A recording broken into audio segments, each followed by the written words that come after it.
It's been 27 long years, and it's going to be a rematch with the team that beat us. Knicks, Spurs, NBA Finals preview.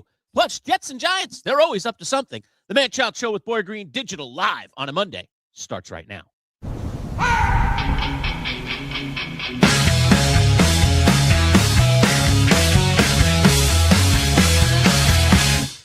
Let's go! It's time for the talk to you. Cause it's all we're gonna do. And Boy Green is always on the scene. And we're gonna always bring to you live streaming. So get ready. Get ready, cause here they come. All right, welcome aboard, everybody. Happy Monday. Manchild Show with Boy Green Digital at MC Show Digital. Don't forget to like the video on the way in and also hit the thumbs up for liking. And also subscribe. If you're not already a subscriber, you see the link right there, youtube.com/@MC Show Digital. That's where you want to be when you subscribe to our channel. We are closing in on 1,000 subscribers. We're trying to get there before our year anniversary. We are under 75 now, Boy Green, so we're creeping our way towards 1,000. We need a little burst here. We need a little action. I need to do something, I think. I don't know if I'm going to do a big giveaway. I don't know what I got to do. We're going to do something. We'll get close. I want this thing. I want to try to get to 1,000 before our 1-year anniversary. 73. All right, 73 away. Come on, you got to know 73 friends, everybody out there. Somebody call, send out to your little, everybody's got like a million contacts on their phone. Hey, subscribe to this button. Oh, yeah, there you go. That'll work. Let's start a little thing, I don't know. Maybe I gotta incentivize or something. I just, I want to get us to the finish line a little quicker. I've been anxious about this whole 1,000 thing.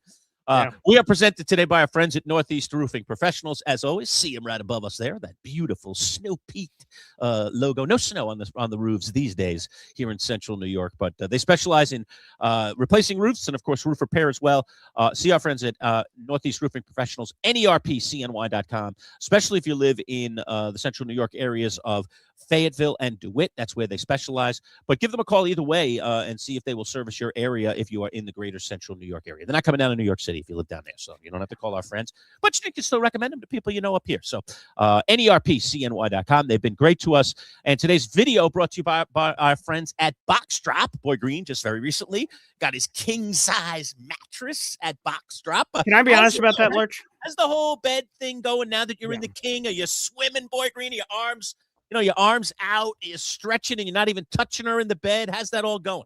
Yeah, so two things here. First off, Lurch, I missed you, man. I was gone for like most of last week. Should have welcomed you back, yes. No, that's okay. I bring it up because I missed you, but the thing I missed more was the king-size mattress. Because, like, when I was at my parents' house, I'm on this small-ass bed. I got 2 kids next to me sideways. We got her. So my shoulder is sore because, like, I had to lay at a weird angle to fit everyone on the bed.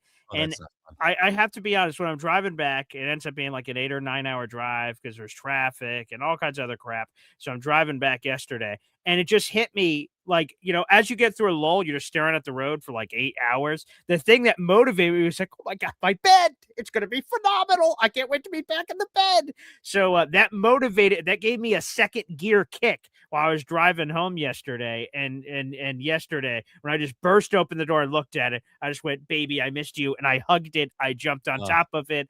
Oh yeah. I'm swimming in the bed. It is interesting though, that you would think, okay, before, woman, man, 2 children, like, oh, that was tight before. Bigger space, less tight. But people like adapt to their situations. More room allows me to stretch even more. So my kids are doing like snow angels in the middle of the bed, still a little tight, but it's less tight. I could shove them over now.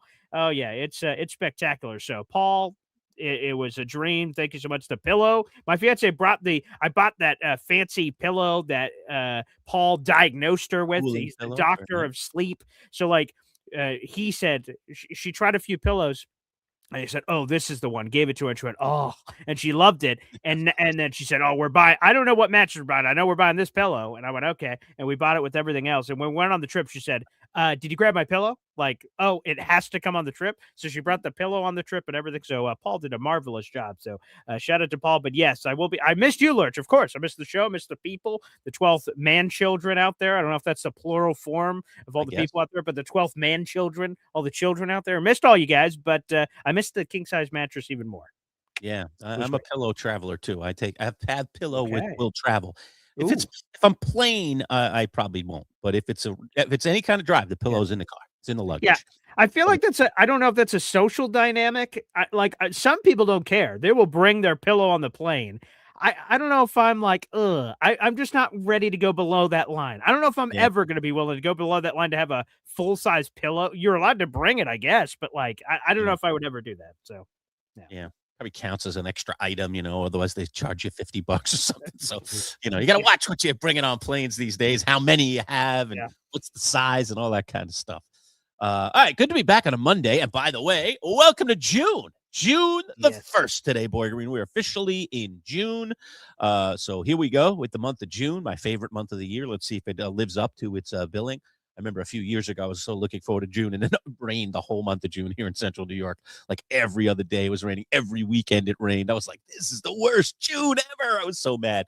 So hopefully this won't be the case. We are off to a brilliant start today. Brilliant start in the month of June. It's going to be 70 and sunny here today, Boy Green. A nice sunny day. I got golf league later this afternoon, so I'll be back out on the golf course. I tweaked my back last week. I didn't even tell any of the viewers I was doing some weeding in the yard and was yanking out some weeds. And I was like, oh, uh-oh. So I wasn't like unable to get around, but I do much. I was like ice in my back and, it was bad. I was like, good grief, man. So why is this now a thing for adults? I'm getting older, and I feel like when I see an NFL player in the injury report with a pullback, I'm like, oh, damn, what did he do? Like, was he lifting 1,000 pounds? And he like, but like adults, I see like, oh, I bent over, I dropped a sandwich, I bent over to pick it up. Oh, or like normal activities. It makes me feel pathetic when I hurt my back or do anything. And I was like picking up a cardboard box that had moderate weight in it. I'm like, oh.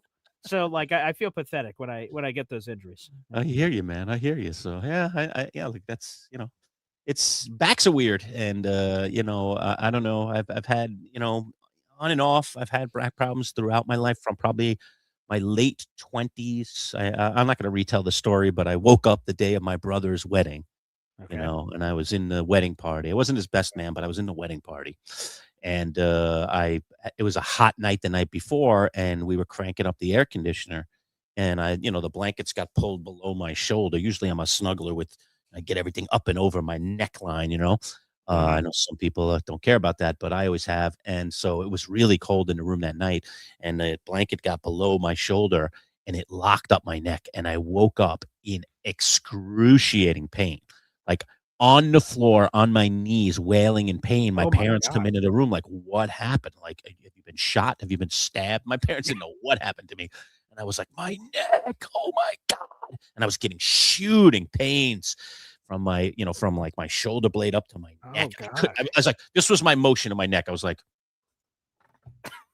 that's how much I could move either direction. I was like, what the hell? And it's the morning of my brother's wedding. This is wedding day. My parents are ready for this big wedding. We went to the rehearsral dinner the night. Were you in the wedding? Perfectly fine. Yeah, I was in the bridal party. That's what I'm saying. Oh wow! Oh wow! So you weren't even just a viewer, which maybe you could get away with a little bit more. Right, like you can hide in the corner a little, Right. Yeah, right. But if you're a key piece, oh boy, yeah. So my dad, I said, "What are we going to do, Dad?" My dad finds this was a Saturday. Okay. So my dad starts calling around. He says, my dad has just never had really any back problems or anything his whole life. God bless him. I don't know what the hell, how I inherited these back problems. But he says, let me see if I can find a doctor for you to see. I was like, what kind of doctor? What are you going to do? Yeah, right. Painkillers are going to dope me up? He said, no, we'll go to a chiropractor. I never even heard of what a chiropractor was at the time, And so we go to this chiropractor who was open on a Saturday.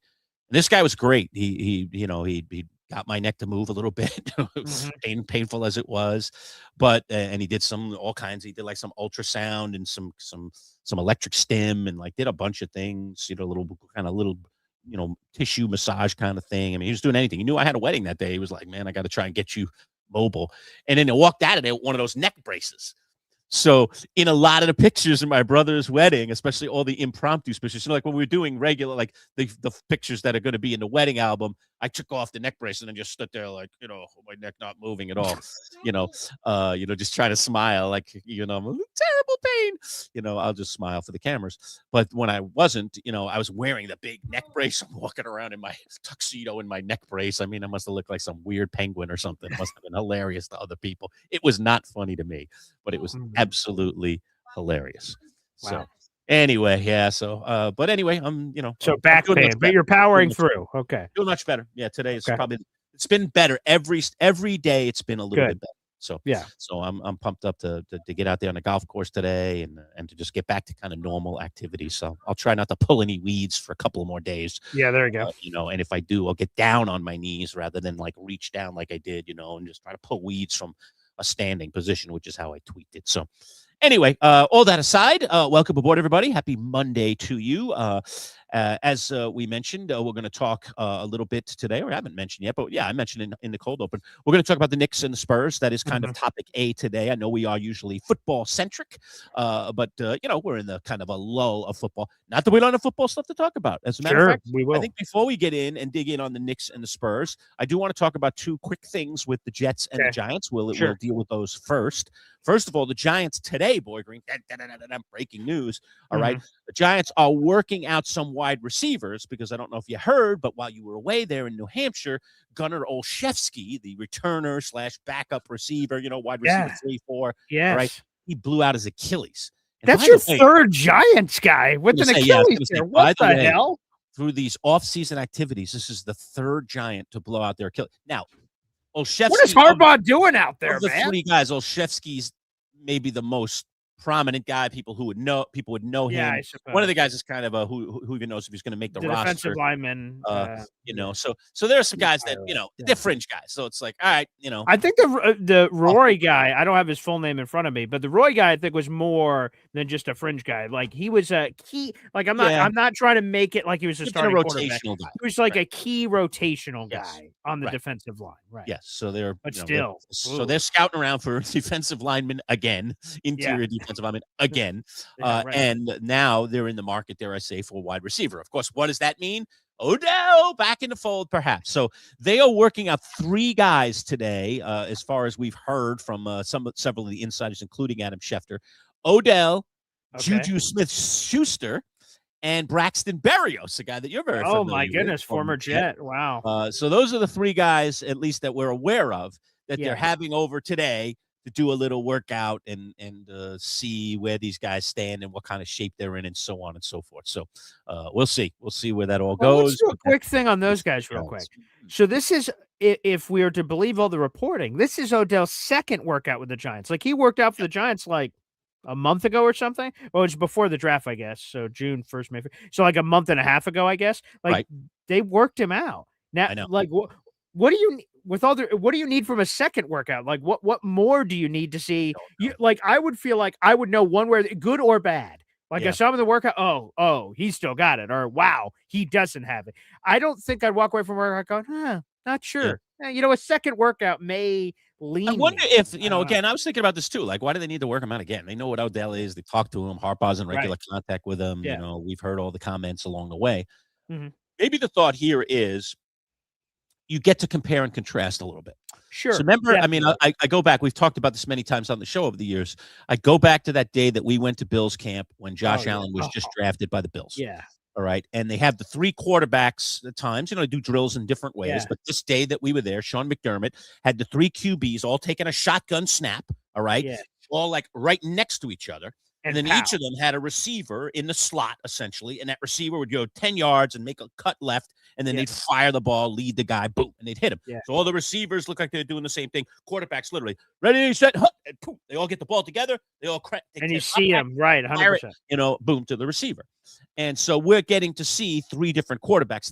It was Josh Allen, Nate Peterman, and the A.J. McCarron. A.J. McCarron, yeah. A.J. McCarron. So those are the three quarterbacks in camp at the time for the Bills.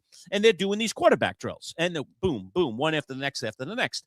And we're just standing on the sideline right alongside this drill. And like the difference in seeing the three of them next to each other in terms of how they deliver the ball, their throwing motion, their footwork, and then boom, just literally how fast it gets to the receiver and is it on target. Like Josh Allen, this rookie, it was like getting there in half the time. It was like a bullet, it was like tight spiral. We were just like, whoa. It looked like, seeing a Nolan Ryan fastball for the first time, or seeing a major leaguer who throws over 95 miles an hour throw a fastball and you're standing near home plate. You're like, whoa, listen to that. Spoop, that pop in the glove. It was kind of that effect. Same effect we had when we saw Saquon Barkley doing running back drills alongside other Giants running backs. And we're like, oh, that's different. Just the way he ran through the rope drill, we were just like, whoa, what was that? So guys stand out when they're physically amazing. So the thought here would be maybe you have, Giants are obviously looking for a veteran wide receiver 4, wide receiver 5, wherever this guy's going to slot in, but they need some depth at the receiver spot. They don't want to go into the season without that, especially now that they lost Olszewski. They were already thinking about that with Olszewski. So there's some guys out there that essentially are free agents that it's just a matter of paying them whatever they're going to require you pay them, and you can have them on your roster. So it's smart of the Giants to look at these guys. These guys all are proven to a different level. They're all at kind of different places, but they're all, older guys, who you can look at their body of work. But now you want to see them now, and you see them alongside each other, and I think maybe it tells you a little bit. Go ahead. I'm sorry. Yeah, no, that's what I wanted to make sure we circle back to the original point of us telling the Josh Allen story, is seeing them next to each other. That's a point that I had not given enough credence, right? OBJ by himself, which by all accounts he was. It can look impressive when a guy's just running out there by himself. But then you see him running alongside a different guy and like, ooh, look at how sharp that cut is. Ooh, he gets downfield a little bit quicker. Ooh, look at that. The way he gets his hands up really quick, like his catch radius. You will just see things when guys are playing alongside each other that will help you go, ooh, that guy stands out a little more than that guy.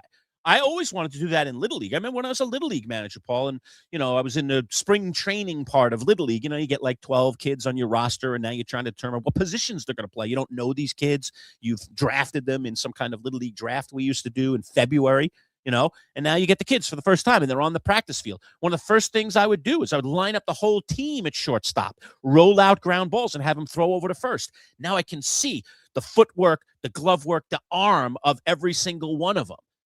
And where am I standing, by the way? I'm standing right next to the first baseman. So I get to see how that ball is coming in. I get to hear it. When guys throw really hard, you hear a little sizzle on that ball, and I could tell, all right, those three guys all have cannons. This guy gets it over there accurately, but he's not really got much of a cannon, but it's nice every time. And I kind of like the delivery and the smoothness, and he gets it out of his hands faster.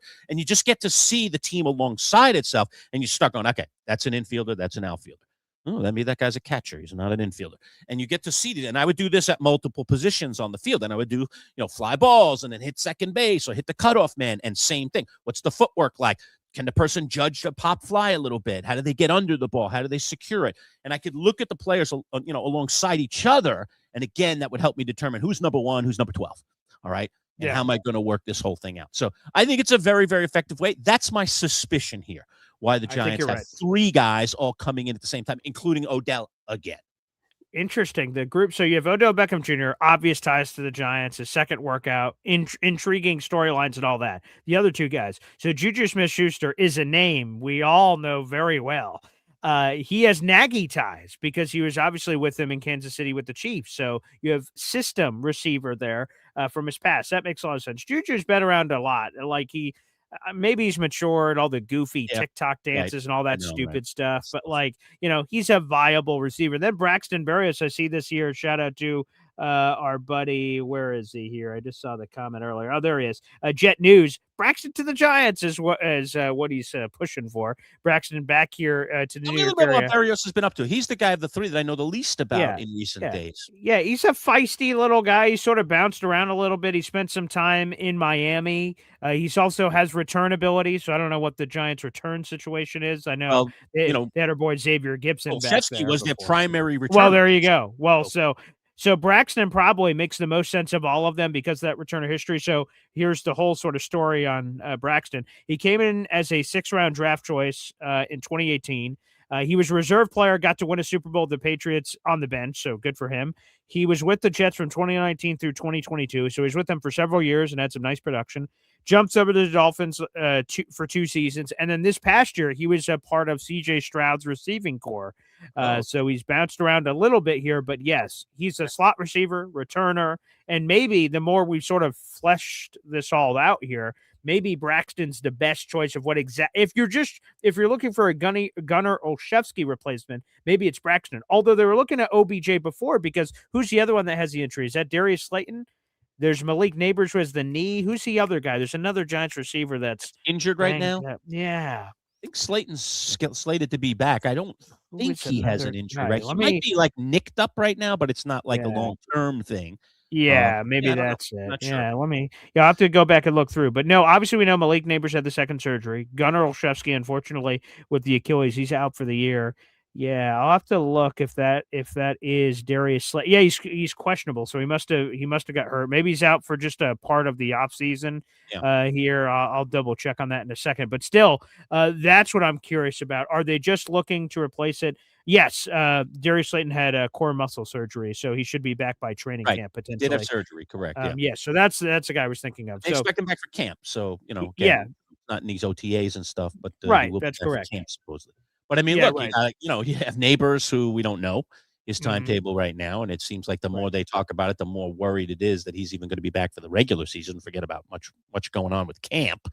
All right, he's going to be one of those guys on the side, like riding the bike, and the guy stretching him out. We've seen those guys right in camp all the time. You're like, that guy's not that close right now, or it doesn't appear that he is. So we'll see what ends up happening. So yeah, I mean, if they were down both Slayton and Neighbors to start the season, it's really not very good to be facing the Cowboys and the likes of some of those teams that got to face in the first few weeks of the season. Yikes. So let me ask you, Cowboys Rams first 2 weeks for the Giants.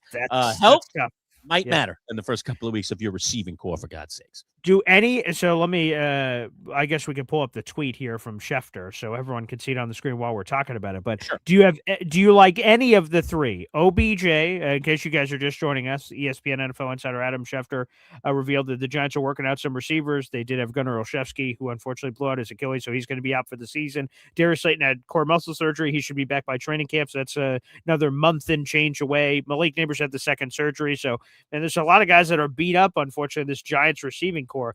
Do any of these names do anything for you? Would you sign one of them, multiple of them? Because again, OBJ, here's a tweet from Adam Schefter. You guys worked out OBJ before much of this news had posted, and now you're working out more guys. So you could replace Gunnar Olszewski. You could add more depth to the room. Do any of the three intrigue you? Would you sign any of them? Would you sign multiple of them? What's your thoughts? Okay, my thoughts are this. All right, especially with it being Olszewski. Sure. I'm with you in what you just said a little while ago. I think that Berrios is the guy that can fulfill some of those roles. Even if he's not your number one returner, maybe they have somebody else in the squad that they're going to target as the primary returner. You could still use him as a backup return. It's always good to have at least two good return guys for punts. All right, so he makes the most sense to me. He's also a little bit younger than the other two guys. I think I'm correct about that. You told me he was drafted in 18, right? So let me just cut you off real quick here, Lurch. I messed it up. I'm sorry, Jet News. There's a new report from Schefter. The Giants have signed Braxton Berrios, so the workouts have already. Wow. Right. Okay, there you go. I'm so sorry. Thank you, Jet News. I'm sorry that I missed that for a second. So there you go. That is, So apparently, man, they did those workouts early, I guess, because those tweets weren't very far apart from one another. They were this morning, supposedly, or today. So maybe you're right. Maybe they just they were like, you know what? We lost Olszewski. Let's get so Berrios makes sense. So if the Giants have already signed him, which is what the news is, there it is from Adam Schefter. So I'm going to believe that that's true. Then great. That's the Olszewski replacement. Right. That's the Olszewski replacement. They still are looking for receiver depth, even beyond that. So they just lost a guy who was going to play. Now they still need receiver depth. So that still leaves it open for one of the two other guys. I mean, in all honesty, like I'd like to be on that field this morning and see what the two of them look like side by side. Can you give me the ages of both while I'm kind of chatting about this real quick? Yeah, Braxton is 30. Right, I'm talking about the other two guys. So Odell Juju and Juju. Yeah, what's the difference in I'll their age? pull them up. It's got to be close, those two guys. But Juju is 29. Okay, so Juju's young. He's not even 30 yet. So again, listen. And OBJ is 33. I'm not going to be an Odell hater. Okay, all right. But I'm going to stay with my line since the beginning of this. Okay, and my line has been, why? what is it? Why do we need to give this guy closure? Okay. He has missed 2 full seasons in the last 5 seasons. He's missed 2 full seasons where he didn't play any football, including last year. Okay. Yeah. He's 33. He embarrassed the organization on the way out, and so much so that they traded him unceremoniously, and since he's left the organization, while he's had a couple of decent seasons here or there, he hasn't done anything near what he ever did with the Giants. And I just don't understand why the team, out of melancholy, out of anything other than this guy is still really talented, would want this guy in their roster. So again, I'm going to trust John Harbaugh, and I'm going to trust the process. I'm not going to get mad if they pick him and they choose him to be part of their wide receiver depth. That's going to tell me that John Harbaugh looked at him, looked at Juju, looked at anybody else they're going to look at between now and when they make this decision, and they said, this guy can provide the most for us. He's the best. He's the most talented at this particular point. But if there's anything going into that decision, and I'm going to believe that there isn't, that has to do with nostalgia, he was once a great Giant, let's let him end it over here.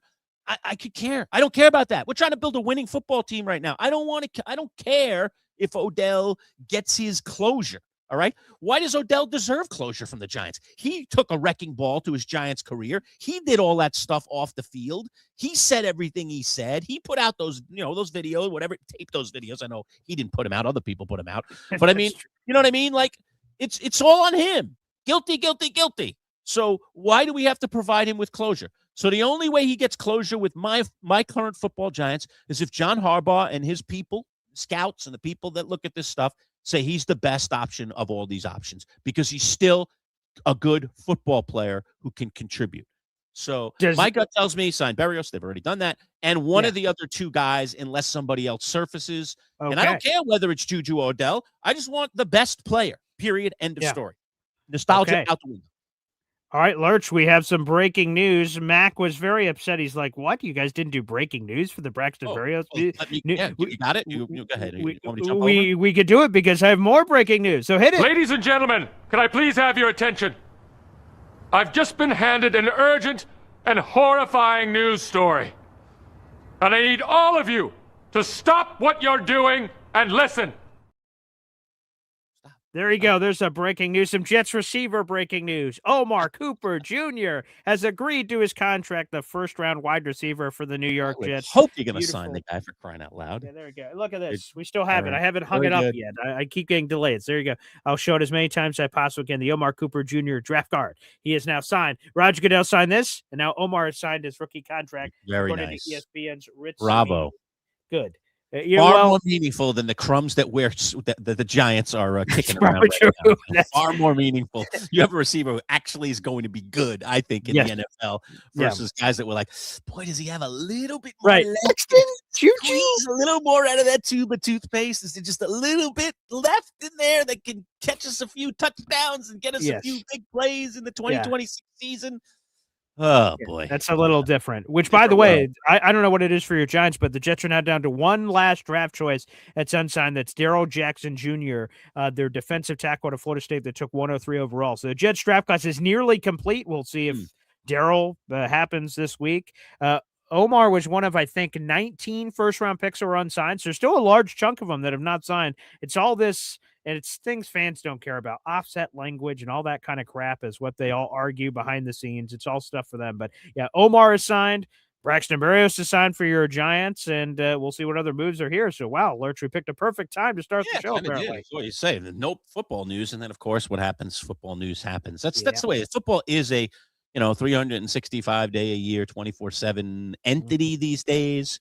But there still are some little lulls. We're going to get one in a couple of weeks here. OTAs are over, and then we're going to have this lull for like a week in the middle of June where it'll kind of die down, and then it will just start kicking back up. Once we start approaching training camps and everything, then it all just starts kicking up. Then fantasy football starts cranking up too. I mean, gosh, I've barely done any work on fantasy. All these players that move teams. I got to go back to the drawing board. I got a title to defend here, man. I got to defend.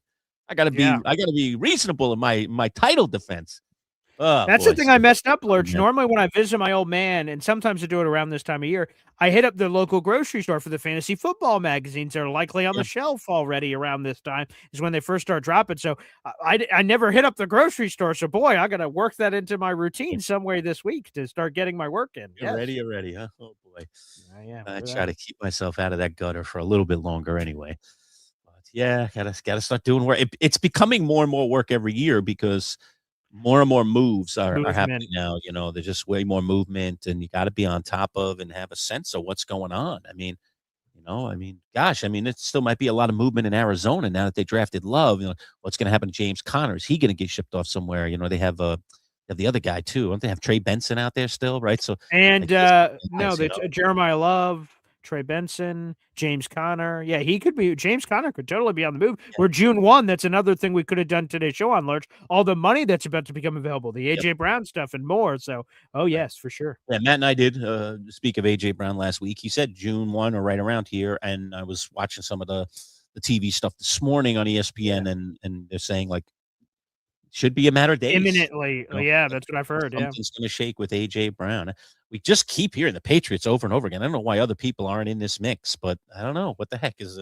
Vrabel have a spell on these guys or something? I don't get it. I'm not quite sure. You know, right? Or are they using the Patriots as some kind of leverage, maybe, to get something else from someone else? I hope that that's the case. I don't want them to go to the Patriots. Yeah, I don't either. And I can't remember if this was Seinfeld or Curb Your Enthusiasm. The Spite. Was there an episode on Spite? Do you know? Was that one or the other? I can't remember. Okay, so not Seinfeld. No, Must have been every Seinfeld episode. Yeah, and I thought I had a really good Rolodex of Seinfeld myself, so no. But like, if anyone's out there, like, you don't want the Patriots to get him because they were just in the Super Bowl, so don't want them to get better with a 1,400-yard receiver. But like at a spite, just like even if you don't even need the receiver, make sure they don't get him. Like somebody do something. Like the Rams apparently flirted around with it. Just like get involved. At least drive the price up or something. I mean, for Pete's sake, EJ's a basket case, but he's really talented. It's like being in an auction and just holding up your car right. You get a feeling, a little like reflex. Seinfeld reference. Remember Elaine, right? And the O'Hara Candy Bar heiress. Yes, bidding for the golf clubs. JFK's golf clubs. And she was only supposed to go up to like $3,000. Yeah, to win them. Into a cat fight essentially on bidding. She's like, 4,000, 5,000. Getting annoyed. Yeah, going crazy. So that was So there you go. At least drive the price if you're not truly interested in AJ Brown. Could you at least drive the price up, for crying out loud, on the Patriots? You're not going to let them get him for a bag of beans, so to speak. So hopefully Philly, look, Roseman is a tough negotiator, so one would think, he wouldn't give him away, right? He's not going to give him away, but they are up against it because this guy clearly doesn't want to play for them. And it's their leverage, Lurch. Look at all they traded for Dontavian Wicks. They drafted Mekhi Lemon in the first round. They signed Hollywood Brown. They already have Devontae Smith. Like, all their moves say, AJ, you're out of here. And the Patriots and every team in the league's like, you're not keeping AJ Brown, which again makes it an interesting dance. So for sure. But oh wow, look at all this news. And I wish the Giants had the money because boy, that would really probably solve their. But they wouldn't trade him inside the division though. No, but that would be a big solve for the Giants. And even if Neighbors misses a few, you have a number one, and then when Neighbors comes back, you got like 1 and 1A, and and even if you only kept Brown for a couple of years, he'd be a great piece to work with some of the younger talent they have, but his price is going to be way too high. The Giants are not going to give up collateral, so they're not going to be in the mix, unfortunately, but he would be a really good fit with the Giants. That's for sure. But yeah, I don't see that happening any way, shape, or form, but I hate these rumors about the Patriots getting him. Ugh, yuck. Ugh, gross. Yeah. Gross is all I could say on that. Manchild Show with Boy Green Digital at MC Show Digital. Again, we are presented by our friends at Northeast Roofing Professionals. Today's video brought to you by our friends at Box Drop Syracuse. We'll get to those guys in just a little bit. If you're just coming in the room right now, don't forget to like the video. You see the link right there, youtube.com/@MC Show Digital. And even more importantly, please subscribe. We need you to be a subscriber. We need to increase our subscribers by less than 75. Now, would you say it was 73, Boy Green? That was 72. We're at 72. It just updated. thank you to that person. I want to give you something. I mean, call me and I'll give you something. Okay. But I'm gonna try and get us, get us hot and heavy on trying to up our subscribers to get to 1,000. That's kind of a nice big landmark and a nice round number, and we've been working our butts off pretty hard to get there. So please do that. A couple of other things I want to get to before we get to our main topic, which is going to be the Knicks and the Spurs and previewing the NBA Finals a little bit, Boy Green. Little news on the Jets front. So give us a little taste of what's been going on with the New York Football Jets. These are not huge things, but I was laughing, dare I say, when I watched your show last week when you were up there in the mountains, and I was like, get out of here. What? He's making a show out of this? You got to be kidding me. So let's have a little fun talking about one of the players that the Jets signed this week to be part of potentially making the 53. Go ahead. Yeah, that is Younghoe Koo, who most people know him from his Falcons days. He's a Pro Bowl kicker. And actually, I didn't know this. My pop looked up this stat. Shout out to him. He's the 23rd most accurate kicker in NFL history. So, he's been spectacular during his career. However, over the last year and a half, which was the end of the Falcons run and his run with Lurch's New York Giants, things didn't go as well as it had the first couple of years of his career. I mean, he's kind of the guy now, and that was so clickbaity. I was like, oh, that is so clickbait. And I was like, but it's true. Former Pro Bowl accurate, kicker, now part of the Jets, right? I mean, totally true. Unfortunately, it's Younghoe Koo, who, to me, and when the Giants signed him to the practice squad, you remember last year when they signed him to the practice, I was really excited because our kicking situation was a mess. And even though he had kind of a rough go at the end of his Atlanta thing, kickers sometimes do bounce back. And he's been one of the most accurate kickers over the breadth of his career in the NFL. He was really, really good for Atlanta for several years. So, he just kind of like kickers, sometimes they get quirky, they get weird, they have a down year, but then sometimes they get traded or something and boom, they bounce right back, whether it's the new environment, whether it's the new stadium, who knows, but that has happened many, many times in the history of football. And we had such an unsettled, we were rolling out weird rookie guys. We had a guy that only played soccer that was playing there was this weirdness going on with the Giants kicking situation once Graham Gano started, tweaking his hammy every other week. So basically we're in a weird place. And I was like, this guy will provide stability, man. Let's bring this guy up. And then the other guy started missing kicks, and I think he got hurt. And I was like, all right, who's going to come up? And he comes onto the roster. I'm like, all right, he's going to do it, man. He's going to be the next Ali Haji Sheik, man. Come off the, the used car lot and become a thing for another year or two. I was like, he's going to do it, man. The Giants, he's going to do it with the Giants. And then he did what will be remembered forever. I mean, it's literally poor Bill Buckner will forever be remembered, as good a player as he was in baseball, for letting that ball go through his legs and letting the Mets win Game 6, which inevitably won them the World Series in 1986. Poor Bill Buckner. The call has been played thousands, if not hundreds of thousands, millions of times. I used to have it as a ringer on my phone. All right, it was so glorious to Met fans. But poor Bill Buckner, who I met later after the incident and was such a nice guy. I was like, oh, man, I can't not like this guy. He's so nice. All right. But that's what he's known for. And I think in the case of Younghoe Koo, while, again, one of the most accurate kickers, had some great runs, made some big kicks, so on and so forth, kicking the ground on a field goal attempt for the New York Football Giants that was on everybody's feed everywhere, whether it's TikTok or, or Instagram or wherever videos, YouTube, wherever videos are shown, was Younghoe Koo kicking the ground, which he later explained, I meant to miss the ball because, I don't know if it was the hold. I can't remember the specific circumstance, whether it was the hold was off or whether his timing was off and his footwork wasn't right. So in order to not make a mess of the whole thing, he kicks the ground. But it'll forever look like this weirdest, stupidest thing. It's like, what did he just do? He missed it. We all thought he whiffed. It looked like he whiffed, but he never kicked it. He just kicked into the ground and then scuttled off to the left, which was bizarre. Which, again, while that excuse sounds crazy, it sort of makes sense because if you're a kicker and you're about to kick this into the back of your offensive lineman's head, that's not good. So if you're normally the person holding could be a punter or a quarterback or something, like you not kicking it and him trying to do something with it is better than you kicking it to your offensive lineman's head. That does make sense. Now, Lurch, did you hear the crazy story of that missed kick? I don't think so. Okay. Other than him saying I purposely kicked the ground, I don't remember anything else. You might remember this when I start telling it, but if you don't, Google it. Okay. So there's a Giants fan at home watching this game, and Younghoe Koo kicks it into the ground, it sends this Giants fan into a laughing frenzy because like he's losing it and he has a heart attack or something, like he goes into cardiac arrest or something, and he has to get rushed to the hospital. And when they get him there, they discover he had like some disease or something, and they were able to save his life because of this incident.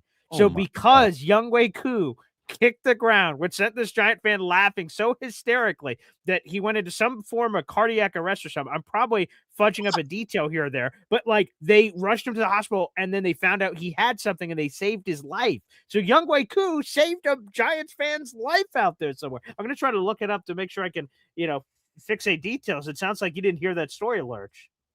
I don't remember hearing that. That's unbelievable. So the guy was laughing so hard. He has a minor heart attack or thinks he does, goes to the hospital, and then in their examination, they determine something else, and it saves his life. Oh, my. Yeah, so the guy's name is Kenny Rice. He's a God. stallion sales manager for a farm, and after reacting to the Giants' Younghoe Koo's failed kick, he actually had a seizure, which caused people to like, oh my Seizure, God, that makes go sense. rush to the hospital. When they get to the hospital, they discovered he had a brain tumor.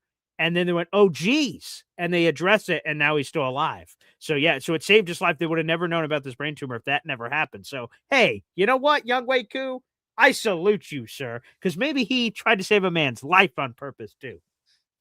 Who are your other kickers right now? I'm not even sure what's going on. So, I mean, I know obviously Folk left, so, which is a shame because he really, rebirthed it, and he's kind of a legendary Jet in some ways, so he it's is. kinda Yeah, he's sad one to of the hear that most go. pronounced kickers. So who's in the kicker room right now for the Jets? Which, by the way, here's just a depressing thing. Rich Cimini was just on the Jets Collective podcast with our buddy Jake Asman and Brandon Tierney. He said that the negotiations between Nick Folk and the Jets this offseason, they're off by $1 million. Come on. That was it. The Jets were here. He was here, and then they went, well, all right, go hit free agency. And the Today's Falcons standards, $1 million is like a penny. It's right. To us, you know. obviously, that's life-changing money. Life-changing Of course. money, The Survivor, that's what well, in most years, this year was $2 million, but like $1 million, that's a lot of money. But to the NFL, it's peanuts. And the fact that the Jets were like really hemming and hawing over nothing. He goes to the Falcons, who have no problem paying him that $1 million difference. He's a Falcon. So Jet fans, it's only going to make you angrier. Anywho, the other two kickers are these two individuals. So you have Younghoe Koo, who we just talked about. A German kicker named Lenny Krieg. Okay. He was part of the NFL's International Pathway Program. And basically, we don't know, no one knows anything about him. He played in German leagues. The statistics are a little wonky. Last year, he was on the Falcons practice squad, but he never kicked. They never had to call upon him. So he's just a total mystery. We have no idea. The third kicker they have currently has a groin injury, so he's out for some period of time.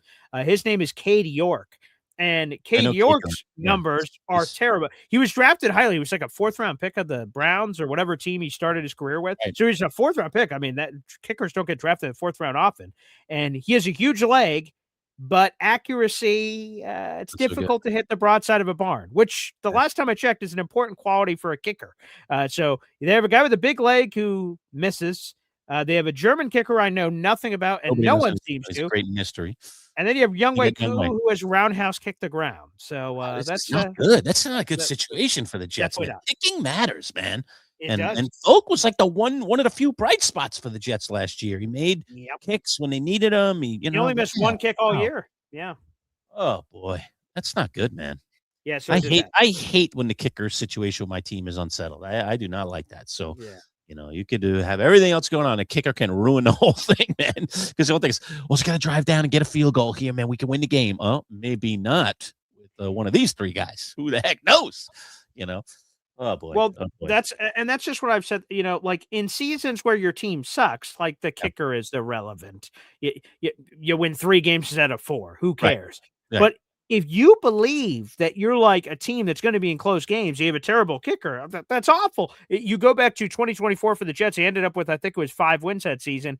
They lost like 3 or 4 games by field goals. You're like, oh dear God, like that's a disaster. And who knows what could have happened if you flip it the other way. So yeah, it's a kicking disaster right now. But hopefully the Jets figure it out. Fair enough. So anywho, the whole Younghoe Koo, so your Giant fan perspective, you're just like, yeah, Jets, good luck, basically. Like you don't think he has anything left. You think he's shot. It sure looked that way to me. I mean, Okay, I really liked the guy. Sure. When they, like I said, when they signed him on the practice squad and everything, but he just didn't. It's like I said, I was hoping for the rebirth. I was hoping this guy's gonna, Sure. he's gonna, have a rebirth. We've seen this again, like I said, time and time again with kickers, and yeah, he just didn't. And he didn't look good, and yeah, I don't know. It was just weird and scary, and then he did the ground thing, and that was kind of the end of it. Then I was like, oh my gosh, what Yeah. is going on here? So that was just too weird. Hey, let me bring up this comment while we're still on football, because we are going to shift and go to basketball once we get back here in a moment. So Jamie asking this question, and he asked me this over the weekend in a text, and I was like, I don't really understand completely. It doesn't happen very often, but the Giants have the 49ers again this year on their seat on their schedule, and they had the 49ers last year. And oddly, okay, that's not like so way out of left field, but oddly, they were both at MetLife. So do you have any explanation? I said, Boy Green might know. I don't know stuff Yes. about the schedule when it gets to this kind of minutia. You do. Right. What's the explanation? So I don't know if I'm going to be able to explain it in a way that you'll understand, but Okay. so Well, I just had my so do your here best. so the Jets have a version of this, but their version is even crazier. This year, the Jets play the Broncos for the 7th straight year. The Broncos are in the AFC West. The Jets are in the AFCs. Why the hell are the Jets playing the same team 7 years in a row? That's bizarre. I asked my scheduling guy, Blake Jones. He's the director of broadcasting for the National Football League, and he explained it's a quirk, especially in the 17 game era where we are. There is a 17th game that's on a rotating basis. There's a rotate, which Lurch hates all these explanations because, like, the Giants' schedule is impossible every year with the rotation of divisions. Where you finish in your division, where the other team finishes in their division, and there's a rotating element to the schedule. So, long story short, it's random luck that the 49ers happen to be playing the Giants in the same location in back-to-back years. There's all these. I think of them like shifting clock gears. If you've ever opened up a grandfather clock before, and there's a cog over here, there's a cog over here, a cog over here, a cog over here. The cogs all have to spin just the right way for this thing to happen. Or for, in the Jets' very quirky case, 7 years in a row playing the same opponent, and they've played them several times in New York. The Bo Nix one was in New York. This one was in New York. They had one that was in London, which threw it off, or it would have been another Jets home game. So again, long story short, it's rotating schedule, same place, same finish in certain divisions. And every 4 years, you play your opponent anyway. So you can reset to that. And I believe the Giants play the NFC West anyway as part of the 4-man rotation. Don't you guys have? Yeah, obviously, you guys got the Seahawks, Rams, Cardinals. So you have the 4 rotation in general. And last year was the place and position. So, like I said, it's complicated. I suggest listening to the Blake Jones interview and skipping to that part of the interview as he explains it. Very complicated. Long story short. Yeah. Okay. All right. I knew there was some cockamamie explanation, and there you go. You're laying it out for us. So there it is. All right. That's the explanation. It is unusual. You don't usually see that, especially, yeah, you just don't usually see that. You don't usually see that. But, not only back to back years playing a team out of conference, but back to back years in your own building. Usually these things alternate, road, home, road, home. Definitely. So that nobody has an advantage, but unusual situation. So, okay. Very, very good. Okay. Good to have at least a more rudimentary understanding of that. Sure. All right. A couple other things here before we go out to break. Number one, I don't know if you noticed, Boy Green, but I'm in full Knicks regalia today. Got this as you should beautiful be. new Knicks hat. Look at this. I Go love this way. Yeah, look at this. Got the Knicks patch on Oh this side. yeah, there you go. Nice. Patch on this side too. I don't know. Oh, it's just Might be new era. No, I don't see it. Yeah, it's new era. Yeah. I think it's just a new era on that side, and then Yes, this side correct. has the Knicks logo, and then it has the Yes. cool NYK. Very cool. Yeah, stuff. very nice. Yeah. Very nice. So just got that. Okay, investing for the finals, and New I don't know if you gear. guys see it. It's a little bit out of screen here. Right. I'll tilt my camera down, but Sure. yes, sir, baby. Jalen Brunson. Burner, baby. Here we go, baby. Full Brunson. Good jersey. investment. On the back. Nice. All right, I can't turn around. Oh wait, what's on the side? What's on the side of the jersey? Oh yeah, this is their cool. Oh, nice. This is their alternate jersey. Yeah, that's like their version of City Connect. Right, the Knicks will probably wear that sometime in the finals. They do wear that jersey Cool. at least one game. They have, I think, in each of the other series. I'm pretty sure Yeah. I've seen it pop up for a few of the games. So I don't know. I'm just trying to determine, do I like this black? I just decided, let me just go a little different this time around, do something a little different. Like So that. I went for the City Connect jersey, the different jersey. Nice. I don't know if I like the black on black. You can see I'm wearing a black T-shirt underneath it today, Yes. so it's like hard. It's kind of blending. So I don't know. Like I got to do a Patrick Ewing. You know, Patrick Ewing in college always used to wear like the gray T-shirt under his Yeah. Georgetown thing. He like Well, made the that's what I was going to T-shirt mention. jersey It's like thing. just a passing glance, it looks like you're wearing a black T-shirt. Yes, So, right. like, because it's all like, unless I was with you, I wouldn't see the layered nature of it. Right, but Some people it's prefer. the jersey. If this is it's No, just no, I could tell that it is. Yeah, right. It is not just that and that. It's two layers. But like for Celtics, you could see green jersey, white shirt underneath. You see that there's something. I prefer in the summer. Yeah, I guess it depends how sweaty you are. Just to go straight up basketball jersey, no shirt underneath, or you're just getting yeah. more skin. So it depends. But I appreciate you. What's the word? Investing in your team. You should, Lurch. It's time. It's time. Yeah. Congratulations. The You're in funny the thing NBA is, like, Finals. you'd think like I'd have a ton of Knicks gear, right? Because I used Yeah, to be a season ticket course. holder for the Knicks. I did 7 years of season tickets. That's a long Certainly time. during those years, I bought merch, you know, hats, Yeah. jerseys, sweatshirts, you name it. Boy Green, I have one item One. left from all of those Uh, years good of lord. fandom.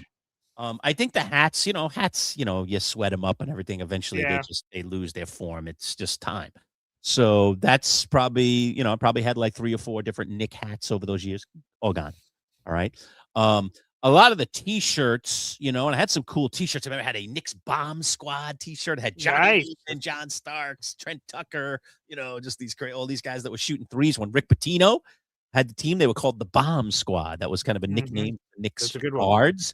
And so I had a T-shirt with all of those guys with caricatures, and it said Bomb Squad. It was really cool. It had the year and everything. It was a fancy. That thing gone. I don't know what happened to it. It just made its way probably to the donation bin. And I can't remember. I know, like, I've always been one of those people, and I almost did it this time, and I just stopped myself. All right.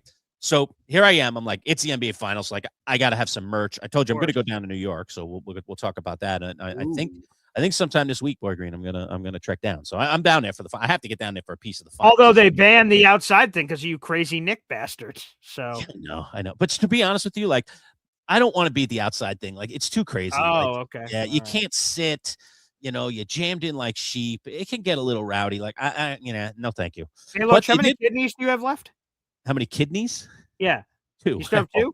Yes, oh, great. So, hey, finals tickets maybe, huh? You and Zay can shoot, pop off a kidney, get tickets in there, huh? It's funny. I talked to someone last week connected to the show, and I'll leave it at that. I'm not going to put names out there. Ooh, yeah, of course. And I guess we're talking off, off the show.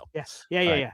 And that person had told me that they got tickets for the finals. And I was like, man, I was thinking about it, but holy crow, I got online and I started looking at prices of tickets, and I was like, geez, I just can't justify. It's not even having the money or not having the money, which is an issue with me, but I mean, it might not be with some people. Yeah, I guess. It's valuing your money, saying I'm going to pay this much to sit in a building for 2 hours and 15 minutes, of which, by the way, I have no guarantee that they're going to win. I have no guarantee that it's going to be a good game. I have no guarantee of anything. It's just a complete and utter roll the dice. Yeah. Oh, 6, not 7. Too bad. All right. Like, I know I've been to far too many NBA games, 7-year ticket holder plus playoffs all those years. I've been to far too many NBA games in person. It's just a roll of the dice. You just don't know what you're going to get on any given night. And I know it's the finals, but so what? It's, tickets, you could check, Boy Green, but this person confided in me that they got a ticket for game 3, which is the first game at the Garden, because the Spurs have the home court. So it's going to be starts Wednesday night, by the way, folks. Wednesday night and then Friday. And then when it's a travel day, when they're moving to the other arena, then it'll be 3 days before the next game. So it's going to be 2 days if it's in the same place, and then 3 days. I've looked at it through the whole schedule. So it's Wednesday, Friday. Then they would travel to New York. So it'll be Saturday, Sunday, Monday would be the first game in New York. And then Tuesday, Wednesday would be the second game in New York, so on and so forth. All right. Well, this person, you could tell me what the price is in a moment. This was last week again. This person got a ticket, bona fide ticket to game 3, $3,700 for a singular ticket. Now, I don't know where this person's sitting or anything. I didn't ask any other details, but I just was like, oh my Lord. Okay. And again, the rationale behind it was, I want to be there for the first home game. The series certainly won't be determined by then, so on and so forth.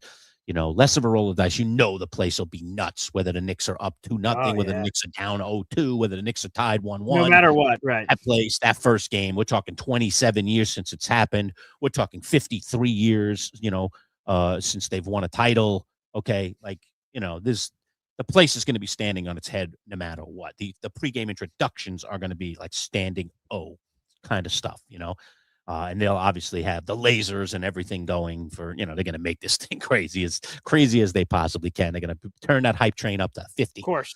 And so, I was just like, wow. I mean, so what's the lowest? You're telling me that crap. You're telling me I'm sitting in the back row, essentially. What's the best price on a Knick ticket for a game in the finals right now?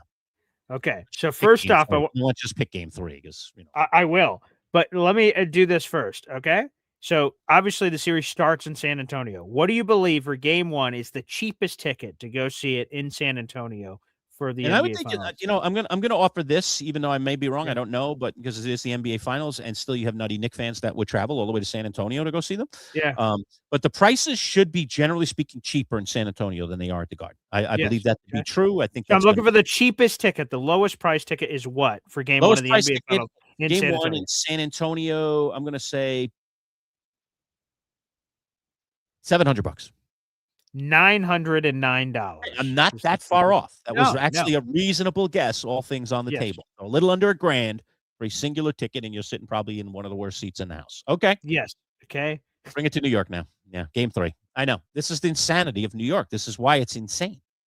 And think about what I just said, folks. The cheapest ticket in the house for Spurs Knicks game 1 of the finals is $900. Let's basically. All right. Hopefully, I haven't over exaggerated. I have not looked at this, folks. I'm not looking at anything. What is the cheapest ticket in the house for the first game, which is game 3, but the first game possible in New York for the NBA finals is how much? I'm just going to go with what my gut tells me. I have no clue. I hope I'm not like going too crazy overboard, but I might be. We'll see. I'm going to guess $2,200. 22 is my favorite number, so I'm thinking around $2,000. So $2,200. $3,900. Oh my God! Is the cheapest ticket in the house for game 3 of the NBA. Now you know why I'm not going to be at the Garden. $3,000 difference between one location versus Lurch. You may be better served jumping in a private jet and flying to San Antonio, go to game 1, hotel. $900 seems completely reasonable, all things considered. It does. It's completely reasonable compared to the insanity that is New York. It's insane. I'm going to try. I'm already in the quote, the queue, whatever you want to call it. It's not really a queue, but whatever. Oh? I signed up a couple of days ago for this. It's like this Knicks Insider Club kind of thing, and they tell you where the watch parties are going to be. Oh, cool. And they let you know when tickets are going on sale for the watch parties. Now the watch parties aren't expensive. They're usually like $10, $15, $20. Okay. All right, so it's just a token fee to get in. It's cool to do watch with all your friends. And they did do a watch party for this last series for the road games, particularly. Yeah. They did a watch party for the Knicks at Radio City Music Hall, which that would be a nice place to have a watch party, because they're going to put a nice big screen there. It's a comfortable place. You get a comfortable seat. It'll be nuts, but it'll be fun. And it won't be people stepping on each other, or standing outside on the streets, and you're standing the whole time. So, so you'd be able to sit if you want to sit, at least at parts. Probably a lot of people will be standing anyway, but if you want to sit down for a little while, you can. Plus, they probably have food and beverages and stuff available to you, so you're going to pay for it. But it's kind of like being at the arena. So I would do that. I would go to Radio City for a watch party. I think it's more likely we'll see. My son just got back from Taiwan yesterday, so I'm going to talk to him, and it'll be something I'll do with him. But if I can't get into one of the cool watch parties in the city, then we'll probably either go to, one of the pubs in Manhattan or even in Queens, where it's crazy Knick fans, and you got the outdoor, like one of the beer gardens or something, where you're outdoors, massive screens, and everybody's just going crazy. So we'll do something, but I'm going to get down there for the finals. I think I'm going to leave sometime this week, BG. So I haven't set anything in stone yet, but great. Let me know. I'm looking at it. I'm looking at it right now. So you should enjoy it. You're in the finals for the first time in 30 years. Like, come on, man. I think I'm kind of targeting Friday, which would be game 2 in San Antonio. So then, so then there'd the watch party potentially available. Yeah. So maybe That's might unbelievable. not be as insane in the city. Maybe we'll see. I don't know. Probably going to be insane wherever you are. I mean, the Knicks haven't That's been in the probably true. finals in 27 years. But anyway, so I'm going to get down there, and if I do, I'll definitely make some videos and put some stuff up for us Please folks here do. on the channel as well. So you'll get to share that experience, at least a little bit of it with me that way. When I go down, but I'm going down. So I got my Brunson jersey. I got my brand new Knicks hat. I'm geared up now. I'm ready to go. I'm ready to rock. Ready to see if this team can get it done and end this 53-year drought that is the New York Knicks. My goodness. So, Lurch, before we get to break, I need to hear your initial thoughts because I've heard it from Jake Asman over the last couple of days because I do some stuff with Jake. So I heard it before. I saw Game 7, by the way, the Western Conference Finals. Oh, terrific! Finally, we got a good. Finally got a good game. A lot of these games have been blowouts. Outside of game blowouts, so it was cool to get a competitive. Like, oh my goodness, the game's hanging. It didn't come down to the final shot, but it was a very good game. No, it didn't. Right, it came down to the last handful of possessions. Right. But the Spurs sort of got a commanding lead a few times. They hit Victor Wembanyama 3 or something, and then they just sort of held firm in the last 60 seconds. You sort of knew where it was going. But again, I've been listening to Jake a lot. Jake, a huge, crazy Knicks guy. And he said before games, he actually said this in the middle of the Western Conference Finals, that he would prefer the Spurs if he had a choice. Victor Wembanyama's a freak, obviously, but he'd take their inexperience with the Knicks' relative inexperience, right? That they both have been to the finals for a while, even though the Knicks have been together as a playoff group. Like, he wanted that and the revenge for 99, which we hinted in the headline of the video, and everything else. And hey, Jake is getting what he wants. I'll have to go back and listen to whatever he said this morning on the Jake Asman show to hear how he feels about it. But I want to ask you, Lurch. You got the Spurs. By the way, screw the Thunder. They're going to win 1 million championships in a row. Screw the Thunder. I'm so happy the Spurs won, and that's what I predicted before the NBA Finals. So booyah! But Lurch, let me ask you: now that you got the Spurs, is that who you prefer? Do you think that's an easier opponent? What do you make of all of that? And you remember, I was kind of going back and forth on this. You were. That's weeks. What I'm saying. I mean, yes. I started oh God, do we want the Spurs? The beginning of the playoffs, give me the Spurs all day. After the first round, give me the Spurs all day. We want the Spurs. We want the Spurs. We want anybody but the Thunder. Give me anybody but the Thunder. We don't want the Thunder. We don't want SGA. We don't want that suffocating defense, yada, yada, yada. Then as the playoffs played out, number one, I just felt like, especially once we got to Spurs Thunder, once we got to that series, the Spurs were starting to unmask the Thunder. And I was like, whoa, wait a minute. Thunder a little weak over there. And hey, hold on a second. SGA is human. Wow. And wow, when he's not getting the calls, boy, he's a different guy. If the refs just let him get a little physical, and the Knicks are a very physical team, SGA is like not even close to the MVP that we all thought he was when he got the award. So there, he my thought is this guy's like Jordan and he could just take over a game. And we saw in that Spurs series, he wasn't able to do that. He was not able to do that time and time and time again. He had a good game 7. All right. Yeah. But even in a good game 7, he was not a difference maker. Like, his impact on the game was he was just keeping his team in it. Like, where are the rest of the team? What was going, the contributions weren't good enough around him, and he wasn't able to do what Jordan did. And I know I'm comparing him to arguably the greatest player in the history of the game, and just take over when your team needs to do it. He was not able to do that. So he got exposed a little bit. He'll come back next year pretty motivated, though. So we'll see. They still have a pretty good roster, and they got all those draft picks. I mean, these guys have saved up forever, so they can do all kinds of things.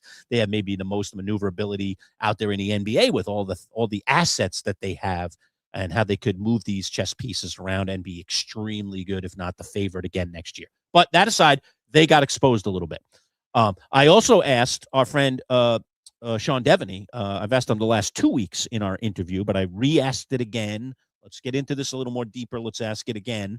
Who should the Knicks want? And this was before Game 7. Okay, this is now Game 7's on. Devaney talked to me on Friday.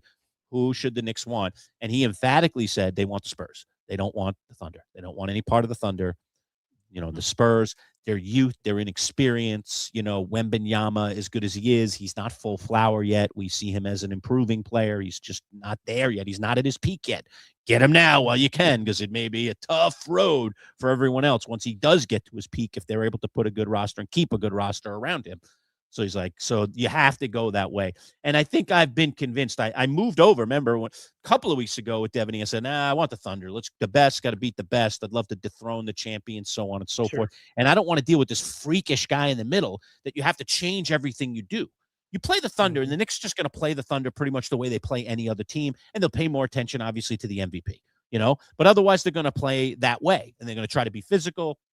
so on and so forth. Now you play the Spurs, and you've got to account for this freakish guy in the middle who can do all these weird things, who can block anything that's coming at you. And part of my concern in playing the Spurs is that Brunson and what he does. Yes. He's the king of positioning and backing his way in and maneuvering his way in the lane, and then just dropping back and hitting one of those fallaways from places all around the paint and the surrounding 15-foot in area.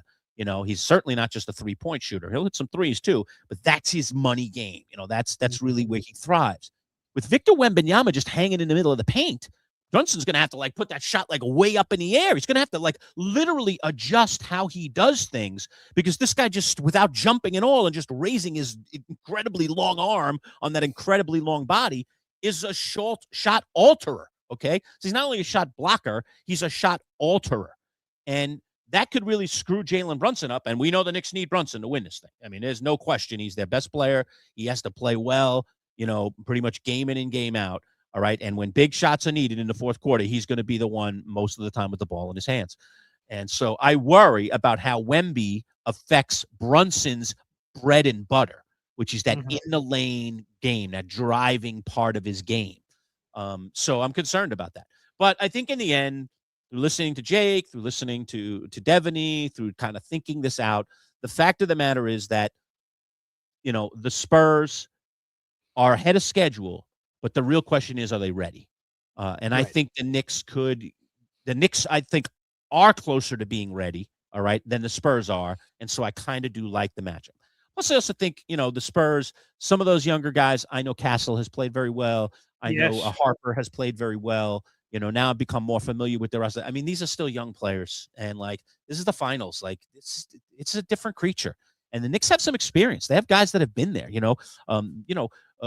what's his name? Anunoby's been there. They have guys on this roster that have been there.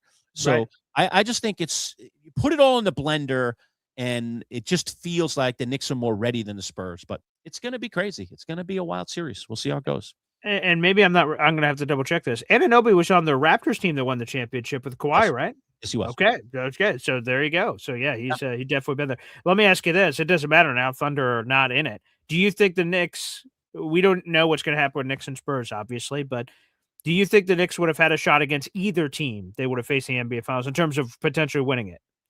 Yes, I do. Yes. Okay, there you go. So what's your prediction for this series? Is it going 7, 6, 5, sweep? What?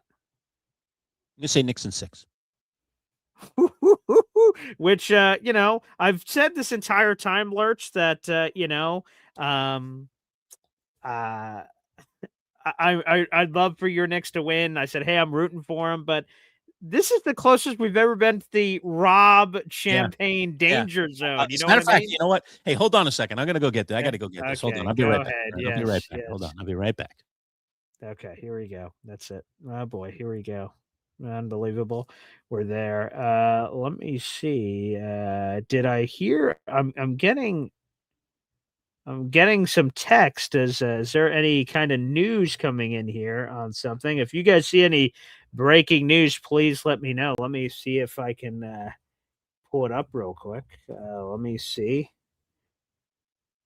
Is there? Wow, there you go. Some breaking news. Let's get it. We have breaking news here. I'll hit it. Breaking news. Ladies and gentlemen, can I please have your attention?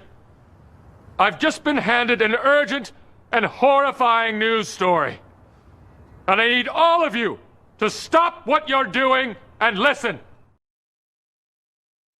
We got breaking news. Does not stop. Yes, 100%. I got an interesting text, and I'm like, what does that mean? And then a few seconds later, Schefter tweeted out this: Russell Wilson is retiring. He's finalizing a deal to become a CBS sports analyst. Russell Wilson had shared that he was offered a contract by the Jets, and thus he was contemplating his future. So he is officially retiring, apparently, and he's going into the world of broadcasting and analysis, which means the Jets will not be signing Russell Wilson, obviously, as he goes here. So, wow, news continues to pour in all over the place, Lurch. There you go. No Russell Wilson. I think he's making the right decision, to be honest with you. I don't think so. This is going to be your maybe Lurch, you could give us your broadcasting angle here. So maybe I'm overrating this. I feel like broadcasting / analysis, whatever you want to call this role, he's going to be like an NFL studio analyst. Like, I feel like that's always going to be there for Russell. Like, if Yeah, that's he true. did this year, That is next year, true. or the other year. And football is only here for a limited time. Millions of dollars, the fame, the glory, the everything. Now, again, where I bend the knee, because Lord, you know way more about all this TV stuff than I do. Is that job always there? Maybe not. Maybe this is just the right rotation where CBS is looking for the right guy. And if some people, if you do very well, you stay in that job forever. So maybe that job won't always be available. But that was what my gut said about Yeah. this situation. And obviously that's what he's picking. Well, look, there's always a new flavor of the month, so you got to watch that in broadcasting. Number right. two, I do think that it would be. I do think he could play another year, 2 years, 3 years, even if he wanted to, if he was still capable, and get into and he'd still want him in broadcasting. So I do think there'd be a door there for him. I think the challenge for Russell in broadcasting is going to be, can he stay in a room? Because they're always interested in, Tom Brady when he retired. I mean, Russell's not Tom Brady, but they're always interested in these kinds of guys. Bringing a new opinion into the room, a new talker into the room. But it's just not about wearing the snazzy suit anymore and being able to put a few words together. It is about your uniqueness, and do you stand out, and do you resonate with viewers? Do viewers like what you have to say? Do they find you interesting? So on and so forth. And I think the harder part for this guy, because he is telegenic, he is well spoken, he's got a famous wife. I mean, he's got a lot of things going for him. He's won Super Bowls. Okay, he's got a lot of stuff. Super Bowl one. But one. But is he interesting? Is he going to be interesting? I think. Who was your guy? Who was your guy? Was it A-Rod, Tom Brady, both? Who you and Bud? I remember you guys having this debate when before. A-Rod came in. We were both A-Rod. Really okay, surprised. Okay, we were both very, very surprised at how interesting A-Rod was. Like, he was just bringing all. But to your point, you were surprised because you didn't think he would be interesting, correct? Yeah, I wasn't sure that he would be. I mean, he's kind of vilified guy, and I don't know, he's so, it's almost like he's too good looking. He's too model-esque, he's dating J-Lo. I mean, just A-Rod is just this, and then the steroid thing. I don't know. It just all had a tawdriness to it. And then he's like model-esque, and just thought, he's going to be all flash, no substance. And he was the exact opposite. As flashy as he might be, as good looking as he might be, you started talking baseball, and you're like, yeah, he's right about that. Well, that's really interesting. Oh, I never thought of it that way. Like, he came in the booth and was, wasn't in the booth. He was in the studio. He came in the studio, and it was just like, just pointing out all these really interesting things. It wasn't all that different than when Romo first took over as a color guy, for sure. And he's just like, they're going to run the tight end screen here. And you're like, well, and then boom, they're like, does this freaking guy know what the play is? Is someone handed him the playbook? That and was crazy. Like, his knowledge of how teams line up, studying the teams himself on film, and then saying, they're going to run this play. There's only 3 plays that can run out of this, and in this situation, this is the one that makes sense. And you explain the whole thing, and you'd be like, damn. And then literally CBS started saying to Romo, could you stop telling people what's going to happen?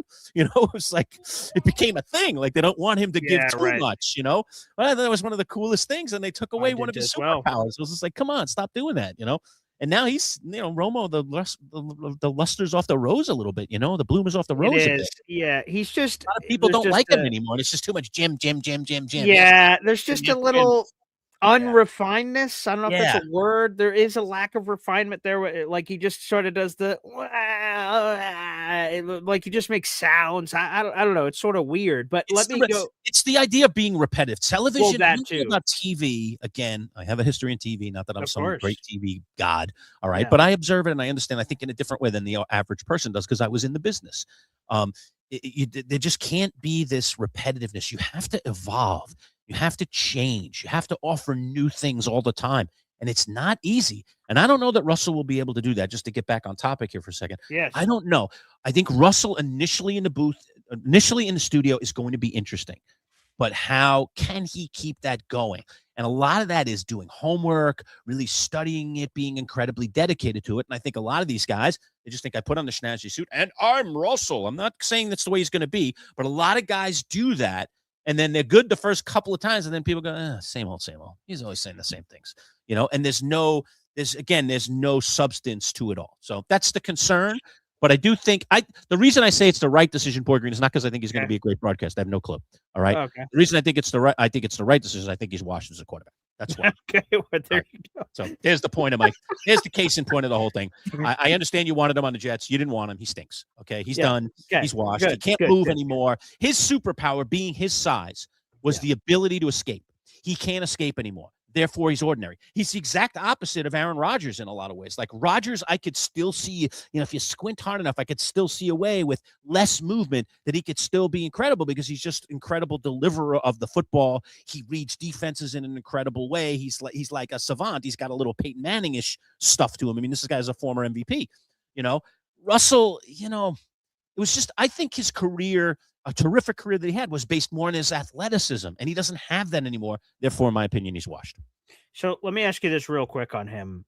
So sometimes you've said, I'm not sure what a guy's going to be, A-Rod, and they're like, whoa, better than I thought. Like Tom Brady, I imagine you and I don't imagine. I know you and Bud had serious concerns what you thought he was going to be, and so far with his broadcast career, you're still like, yeah, he's as crappy as I thought he'd be, or is he better than you thought? He's better than I thought he would be. I thought he would really stink.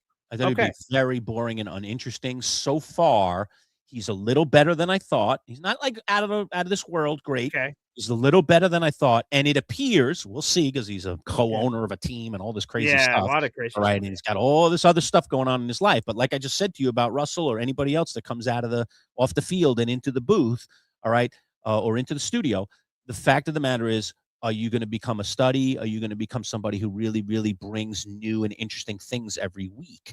And I think that will be the challenge here for Brady. All signs are from people that I know in this business is that he is working really hard, that he really does care, and that he actually puts in a lot of time. So if a guy with all that knowledge, who has the King's English as part of their world, good grip of the King's English, and studies it, I think there's a greater chance for success. And of course, he's got a nice little moniker, that says Tom Brady. I mean, that's that helps. The 7 Super Bowls and all that. He's a lightning rod. I mean, people either love him or hate him, but he's a lightning rod. So that's going to get people to the television to watch him, to hear what he has to say. Okay, so what's your gut here to finish it off with Russell Wilson? Do you believe Russell Wilson is going to be a good broadcast? Again, his is different, right? Brady's going to in the booth calling games. Wilson over here is going to be an analyst in the studio in pregame and halftime and postgame. So it's a different role for people who don't understand that. But do you think he's going to be any good, or is he going to be terrible? Russell Wilson, what's your gut? This is just my gut, and I don't want to wish. I don't want to wish bad on someone who I haven't even. What am I to judge on? I want to see what he says. I want to hear what he says. I want to watch media. I guess is your only thing you're judging on. But you're asking me for my gut, so I'm gonna do. I'm gonna answer your question. All right. Yeah. I think he's gonna stink. All right. Okay. I was somewhat wrong so far in Brady. We'll see how he evolves, or is he kind of a 1 or 2 hit wonder and then bye-bye, he's off to other things, and he really never got all that interesting. But I think Russ, my gut just tells me it's going to be a disaster. Fair enough. It's not going to be a disaster, but it's just going to be too vanilla. There's going to be too much vanilla ice cream. It's just not going to be interesting. I need some Rocky Road. I need some, I need some chocolate mint chip.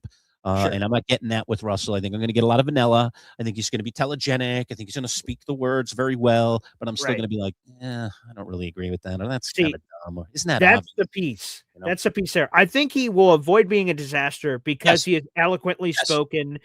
He is, when you're in a 2-man booth, or 3-man booth for this other example I'm going to give, you have nowhere to hide. The alliance is small. The tribe is small. There's nowhere to hide. So like Jason Witten, oh dear God, he was terrible in the Monday Night Football. And I love Jason Witten as a player. I love him, but he was god awful. He was terrible. But again, nowhere to hide. Like again, if you're in a broadcast booth, you're terrible. We can find out very quickly. When you're in a studio home with 4 or 5 guys, hide for a while. Cower and all these guys, like, man, and you're going to be in segments where you're put in positions to succeed. Like, obviously, they're going to try to get your money's worth. They're going to put you on the whiteboard and do things where they want to see you, and you're under the spotlight. But I think that should avoid him being a complete disaster. He could be terrible, but it'll avoid being disaster because of some of his foundational pieces and the people around him. Yeah. I think, again, if he develops chemistry with the guys around him, then I think he could be even better than what, even the content dictates in some cases, because if there's chemistry, people still enjoy that, especially in those studio shows. I'd offer you, like, say, Michael Strahan. Strahan's just an interesting guy. Like, I don't agree with all his tapes. Sometimes he's just goofy, but he's funny, and he's engaging, and and he messes with the other hosts, and there's a nice chemistry. Makes fun of himself, There's a reason he's part of Good Morning America. Like, you have to be that way. You have to have that ability to, to whoever is around you to still be affable and funny sometimes and pensive and all these different emotions. You have to have some of that. And it's a talent. It's a talent, and Michael Strahan I think a lot of that is inert talent. I'm sure he's worked at it too, but I think a lot of that is just inert talent that he's had in his body his whole life. And now it's coming out on television. So he just comes across really, really well. So that'll be the thing here with Russell. That'll be the early things I'll be watching when he makes his debut on TV. Does he have that affability to him? That'll be interesting because he is a good talker. So he's got that. He's a good looking guy. Yeah, those two things. Those two things are important in TV, but there are other things that keep you on TV. So is he going to get on TV? Yes. Is he going to stay on TV in the short term? Yes. Is he going to stay on TV the long term? Is he going to be a guy on that show that say we got to have this guy? This guy's part of it. Is he going to become what Terry Bradshaw became? Okay, with Fox, it's just it. He's just there because Terry's just wacky and zany, and for all the that craziness plays. Yeah, okay, it played for a long, long time with audiences. So let's see what Russell can do. Or is he the great analyst like A-Rod and just like, man, the content is so good. It doesn't even matter whether you laugh at him or not. It's just so insightful and it's so cool. And he's taking us inside the huddle. But you got to give us something. Entertainment. You got to have something, right? There's got to be quality. For you. Yes. There you go. That's a good way to put it. All right, I'm sorry. That was a very long answer to a very simple question. I'm sorry that I went on and on about that, but you have touched a nerve, obviously, of something that I'm very passionate about. You just went to go grab something. Go ahead. Yes. Let's do that really quick. Gosh, man, this show's getting away from us really fast today. All right. So, so you have one back on your shelf. I have one on my shelf. You can see it says To the Manchild, right? Mine's right there. Let's go back here. All right. Yours is back there. Drink only in victory. Beautiful NBA logo on it, by the way. And it's from our former intern who used to do our trending around the water cooler segment, Rob Finger. And in here, of course, is a bottle of Moet and Chandon champagne. Okay. Yeah, sure. Sure. Moet or Moet? Isn't that Monet? No, it's not Monet. There's no N in there. No N. It's just there isn't. Moet. I misread it before. I thought it was Monet. Find out how you say that is. It's been a brand in champagne forever. It's the official sponsor of the NBA, so I'm sure that's easy to look up. It is French, and this is an unopened bottle inside this beautiful box, which is like hermetically sealed. I still haven't opened it, but whichever one of our teams and the teams that were listed were Jets, Giants, Knicks, Celtics. All right. I gave him the Celtics, folks. Think about that for a second. You got dangerous. That came just after we won the championship. I'm pretty sure. The Celtics, this is suicide on my part. They're going to win a championship before any of these other teams. But whichever team wins a championship first, that person gets to pop their champagne and celebrate. All right. And so I'm on the cusp, baby. I am 4 wins away from cracking this baby open and spraying it all over myself right here on the air. That's probably what's going to happen. I'm just going to put down a cloth. Oh, you got your things, Lurch. You got your snow goggles to, when you're going crazy. Oh yeah, that's right. They wear in the locker room. Too. That's how they cover the eyes when they get all crazy. Yeah, got some snow goggles this year for my snow blowing, as you saw when I was out there snow blowing this past winter. I posted some shorts on that, folks. Go check those out. Always, everything's in our YouTube channel. So, anyway, more breaking news. More breaking news. Wait a second. Oh, God. Good Lord, more breaking news. This is a crazy day today. Oh yeah. Oh my goodness, here it is. All right, hit the thing for me, Lurch. All right, I'll hit the thing. Ladies and gentlemen, can I please have your attention? I've just been handed an urgent and horrifying news story. And I need all of you to stop what you're doing and listen. Welcome back. Odell Beckham Jr. is returning to the New York Giants. Beckham visited the team again Monday and is signing with New York. I saw a few of the Giants reporters, Jordan Renan. So, the Giants news came out that they signed Braxton Berrios. And then he tweeted, I don't think the Giants are done yet. And a lot of people went, well, what does that mean? OBJ's back, Lurch, dusted off in the back of the closet. The reunion is here. Your initial thoughts. Let's go. Breaking news. Wow. I'm going to be open. Like I said, I'm going to be open to it. Okay. I'm going to be open to it. I honestly say initially I'm not in favor of it, but I'm going to be open to it because, again, my motto, along with a lot of Giant fans out there right now, is in Harbaugh we trust. So if this guy thinks he can still play, this guy thinks he can still contribute, this guy thinks he's not going to be a distraction in that locker room, and I don't think they need any other distractions in that locker room right now with everything that's been going on in the last 2 weeks. All right. I'm okay with it, but I'm my radar's out, man. My radar's out. This guy, the first sign of some stupid video, some dopey quote, some bad tweet. Bye. Goodbye. Okay. You signed for the league minimum and we're letting you go for the league minimum. Bye bye. Yeah. Like he has got to be on his best So a behavior. tight leash, you think? Tight leash He has from to Harbaugh? be mentor to young players. Okay. While trying to make him, trying to create a relevance for himself as a tangible target on this team. Okay. That's it. Nothing else.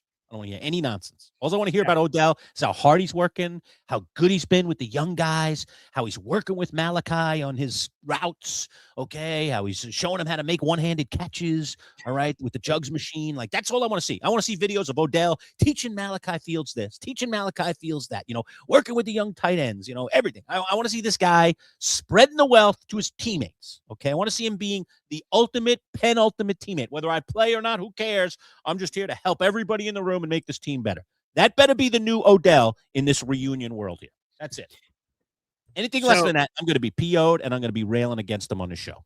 Is there any nostalgia here that makes you feel touchy-feely? You're a touchy-feely guy. Is there any touchy-feely here for Odell? Because I know some Giant fans, we heard it. We've been talking to the Giants collective, right? And some of them are in the middle. Some of them were very for, some were very against. Where are you on OBJ, the nostalgia element? I said it earlier in the show. There is no nostalgia for me personally.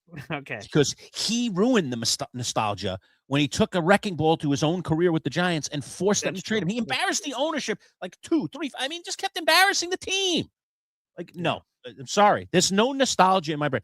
You want to know when I'll get nostalgic, Boy Green? Okay. When he goes out there and catches 50-plus passes, 10 touchdowns, okay, and makes a difference on the team. Then I'll wax poetic about him. I'll be nostalgic. I'll say, wow, look at what a change of scenery did. Look at what wearing that blue and white has done to this guy. Man, he did deserve a chance. I was wrong back then, all right? I will offer my apologies when he goes out and gets me 50-plus and 10 touchdowns, okay, or somewhere in that neighborhood. So let me ask you, what are expectations for Odell Beckham Jr.? Because some Giant fans that remember finger touch catch are going to be like, "Oh, Odell Beckham, Malik Neighbors, 2 superstar wide receivers." Some Giant fans are going to lose their crap. What are your expectations heading into this thing of what to expect from this?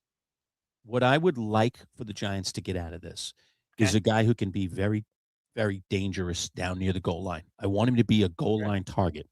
I want him to be a mentor for the young guys. Right? The guy can still catch the football.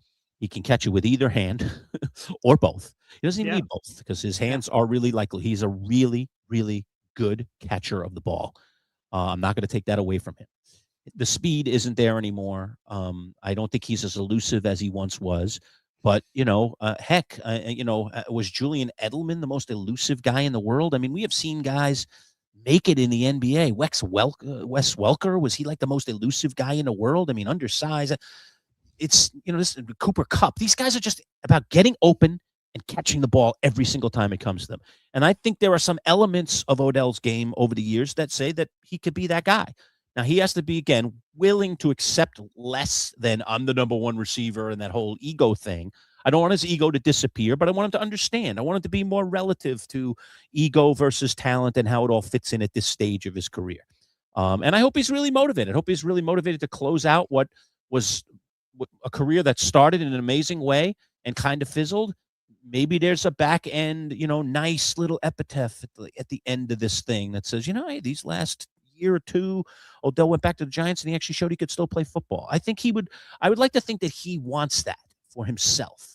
So let selfish Odell crave that, okay, as a piece of the puzzle. But don't complain when you're not getting targets. Don't complain about anything, okay? Complaining is out. No complaining, okay? Whatever happens, happens. You're going to get what you deserve, and that's it. You're not going to be Jonathan, dare I say, from Survivor, who is still out there mouthing off about why he didn't win the $2 million, all right, and why he should have won the game. Okay, maybe you should have, but I don't care. Mouthing about it doesn't do you any good. It's over. Move on to the next thing. Get into a new Survivor cast when they have another reunion season and go win that one. All right. And Aubrey nearly missed how many times, right? Yeah. So none of that. I don't want to hear any belly aching. What I want to hear, the only thing I want to hear about Odell is how he's nose to the grindstone, doing his work every single day. That's what I want. Well, I just tweeted this out, Lurch, because I'm like, what? I just wanted to look. In 2016, Lurch, Odell Beckham Jr. was on the Giants and Geno Smith was on the Jets. 10 years later, they're back where they It is started. weird. That It is is very weird. nuts. What?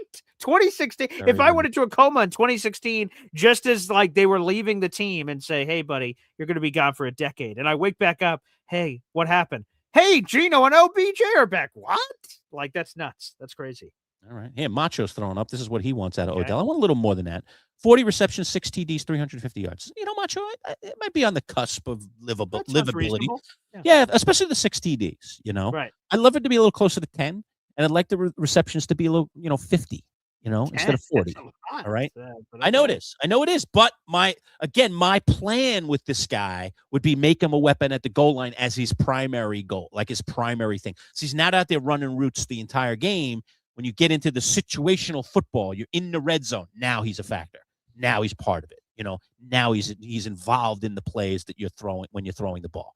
So that's why I'm leaning a little more towards. I know it's a lot. I know I'm asking a lot, but you're asking me for, essentially what's Odell's ceiling? What would you wish? What would your desire be? So, but that's reasonable what Macho's putting out there. So thank you for that, Macho. Here's another thought coming in here from, this is Macho also. I didn't realize that was you also. The OBJ signing makes me feel like Neighbors isn't going to be 100% this year, which that's real. I mean, that's a great thing to bring 100%. Up, Macho. Another great point there. I don't disagree with you. I think there is a reality to the Giants are getting a little itchy, a little bit nervous about not only is Neighbors going to get back this year, because he's going to get back, all right, and the when, but then what is he? When he's back, at what point is he the Malik Neighbors that we saw before this injury? That's the greater concern, because the surgery he had was very serious. The recovery hasn't been very, very smooth. He's had to have a second operation to try to clean up what happened in the initial surgery. So yeah, I'm extremely concerned. Not that when Neighbors is back, but what he is when he's back. Is a big, big concern. So there you go. So okay. Look at all this breaking news. What a crazy show this was on a Monday on June 1st. Insane show today. What the heck? We haven't gotten to our lead topic yet. What is happening? It's an hour and 30 into the show. All right, let's take a break, for God's sakes. I need a sip of water here. All right. When we come back, we're going to I'll show everybody our raffle prizes for this month, because we only have 22 days left now to get raffle tickets in. So we'll go back through the raffle prize, which we unveiled last week. We'll get into that, and then we'll obviously talk about the Knicks and the Spurs, and we'll preview the NBA Finals. All right. So be back in a moment. A word first from our friends at Boxdrop. Considering that we sleep nearly 1/3 of our lives, buying the right mattress is essential. At Boxdrop Syracuse Mattress and Sofa Outlet, you'll get a unique experience, one that saves you 30 to 70% off retail prices on top-of-the-line mattresses like Sapphire Sleep. At Boxdrop, you'll schedule a mattress fitting appointment and get one-on-one service directly with Paul, the owner. No middleman. Family-owned, huge savings, no-pressure sales designed to save you time and money. And now Boxdrop Syracuse has sectional sofas and love seats as well, with prices designed to fit your budget. Boxdrop Syracuse Mattress and Sofas. Set up your appointment today at boxdropsyracuse.com. Finding the right local roofing company can be tricky. You don't want to hire the wrong roofers, or you could end up spending a fortune on repairs. The pros at Northeast Roofing Professionals can ensure your home is protected by a strong and sturdy roof. Locally owned and operated, over 30 years experience, free estimates, and competitively priced. Don't settle for an inexperienced roofing contractor. Turn to Northeast Roofing Professionals. Discounts for military and first responders. Reach out and let them put a sturdy roof over your head. NERPCNY.com. NERPCNY.com. All right, we're back. Manchild Show with Boy Green Digital at MC Show Digital. Don't forget that the thumbs up like on your way in if you're just arriving for our video, and also, or our live show, I should say. And also, if you're not already a subscriber, we are trying to march our way towards 1,000. We're less than 75 to 1,000 subscribers. If you can do anything to put a little gasoline on that fire, we'd really appreciate it. Spread the word among your friends and your family to subscribe to our channel. It's absolutely free, and the link right there, youtube.com/@MC Show Digital. Help us get to 1,000 by our year anniversary. We got about a month and a half to go, so we need you guys really bad to get that done for us. So if you could help us get to that number before we get to our anniversary, that'd be an awesome thing for us to do. Go ahead, BG. You Learned. got something else? Yes, You got I more breaking do. news. Like every time we go away for a second. I mean, I Yeah. went down to get a bottle of champagne. Next thing I came back, OBJ was signed. What the heck is Oh, going is on? that what you brought it up for? The OBJ No, I signing? did Was not. that, By the way, I don't know if you noticed, but there it is now, Boy Green, in the background there, in front of my play like a champion. There's that oh, champagne. wow. Oh, there it is. It's up there. I was When looking. the Knicks get to 3 wins in this series, probably the Giants football will go away. All right. Okay. And there'll be a shiny metal bucket. All right. In that bucket will be ice. And inside that ice will be the bottle itself outside of the box in there on ice, Boy Green, waiting for this thing to So finally. did you put that over there because it could be, play like a champion Knicks champion? You wanted to get it as close to that sign, some No, sort of just so osmosis. it's in the screen. Oh, okay. There you go. That works too. Just a talk piece of the chance that champagne could be able. And if this doesn't happen for the Knicks, the Spurs play phenomenal basketball. Victor Wembanyama is an animal, and he wins his first championship. And that thing, who knows? That thing could be on there for another 50 years. That could be put back on my mantle in my living room, which is where it has been sitting ever since. Ugh. We do have some, let me just play this. It's sort of a combo platter and also allows us to share some news. Hell yeah. T-Town Jet has utilized the PayPal Venmo path to send in some raffle tickets. So he is now second place in our contest. He had 1 raffle ticket. He now jumps to 3. But this now allows us to make an announcement. I wish I would have done this a little bit earlier because now there's anywho. The point is this, folks. You can see it on the scrolling ticker. We now have Venmo and PayPal for @MC Show Digital. So it is @MC Show Digital, our YouTube channel @MC Show Digital, our PayPal Venmo now @MC Show Digital. We're trying to make it easier than ever. If you guys want to avoid all the YouTube nonsense, we appreciate any membership, super chats, super stickers, or anything you guys choose to give us through YouTube. We're very blessed. However, if you ever choose to give it to us in a different way, Venmo or PayPal, as an example, you guys now have the ability to do it. It'll always be on the scrolling ticker that is @MC Show Digital. Just wait for the end of the scrolling ticker and you will see it. If ever you're confused or you don't know exactly what it is, you don't want to send it to the wrong place, it is @MC Show Digital. So shout out to T-Town Jet. You could give him a video here in a second, Lurch, but thank you for sending that in. We appreciate it.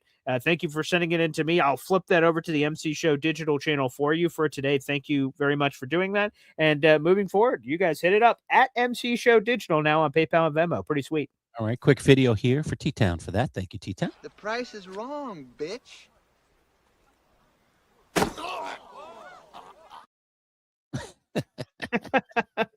Little Happy Gilmore there. Love for you. that. So T-Town Jet, there you go. 3 raffle tickets. It's amazing. So thank you for supporting the show. All right, so the tote board no longer heavy, and again, really quick, how do you get them? And then I'll go through the prizes. Okay, how do you get raffle tickets? Okay, number 1, you become a member if you're not already. Automatically, you get 2 raffle tickets for that. All right, of the 12th Manchild, which is our lowest membership level.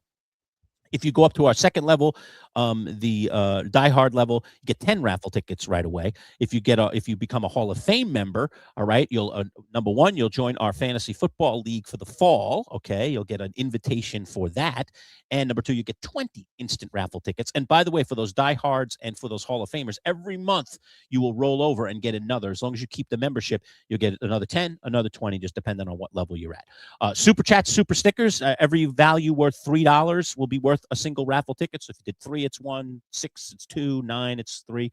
And if you gift memberships, okay, of the 12th Manchild, for every 5 that you gift, you'll get 20 raffle tickets. Each gifted membership is worth, just like if you joined, 2 raffle tickets. So you kind of double up, dare I say. Normally, 5 would be worth 10, but if you gift 5 or more, you get 20. So we'll double up the raffle tickets if you go that route. And this, again, all goes to support the channel, folks. We can't appreciate, and we can't tell you how much we appreciate it. And again, as Boy Green was just saying, now we have Venmo and PayPal. So if you want to cut out the middleman of YouTube, I know sometimes it's easier to just click on the pay on YouTube and do it that way. But if you have those apps on your phone, it's so simple to do Venmo and PayPal. Just find us @MC Show Digital. I've created accounts for both of those on both PayPal and Venmo. So if that's convenient, you could send us the money directly that way, and we will put it onto the tote board as we receive that money, as T-Town Jet did this morning. So thank you for doing that. And those are the ways to contribute. The prizes. Let's get to the juicy prizes. What are they? All right. First one here, an MC Show Digital, 12th Manchild laser engraved pint glass. Terrific. Beautiful, lovely, Nice. lovely pint glass with beer in it. It even looks more lovely. I was sipping beer out of one of these a week or so ago. Looked lovely, lovely. All right, so you get laser engraves that can go in the dishwasher with no worries. That thing will last for years and years to come. All right, number 2. In honor of the U.S. Open and Father's Day, U.S. Open is coming up. We are now in the month of June, Boy Green. Father's Day, the 21st of June, the day before our raffle.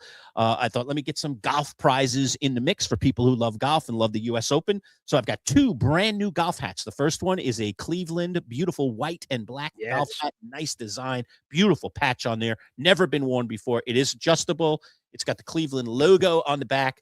The tags are literally still on this thing, all right? The tags are still, this thing's never been worn.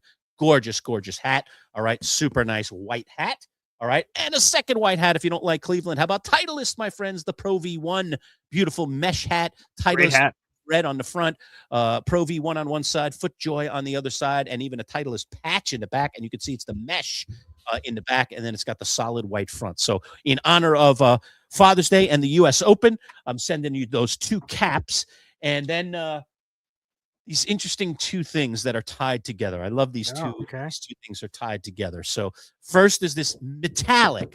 That's right. Let me full screen it here. Yeah. Tin.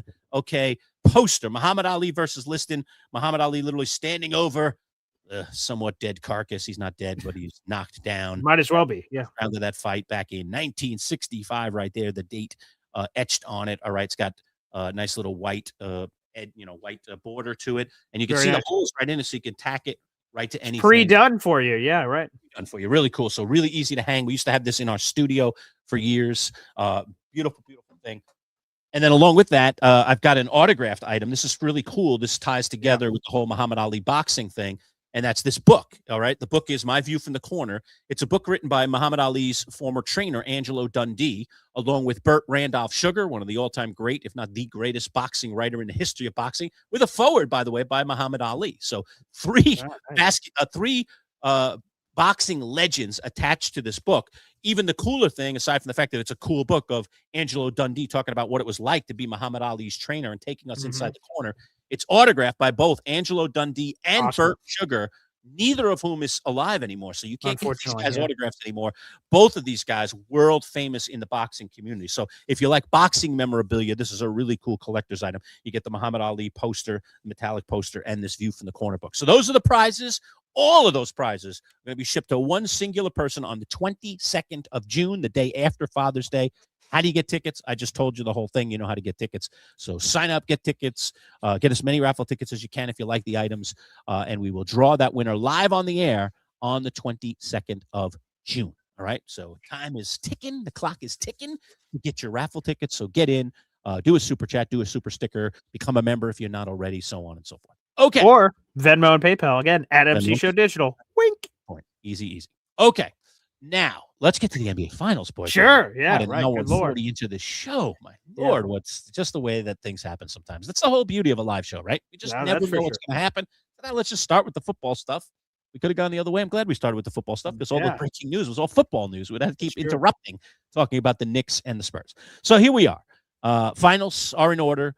The Spurs, how surprised were you, Boy Green? Let's start with this question. How surprised were you that the Spurs were able to take out OKC, considering we know anything can happen in a Game 7, but they had to do it in Oklahoma City, one of the toughest arenas in all of basketball to play in. Those crowds in that arena are super loud.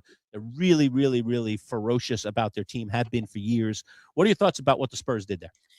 It was crazy because, the Thunder are going through their playoffs easily. They didn't have any losses. Sweep.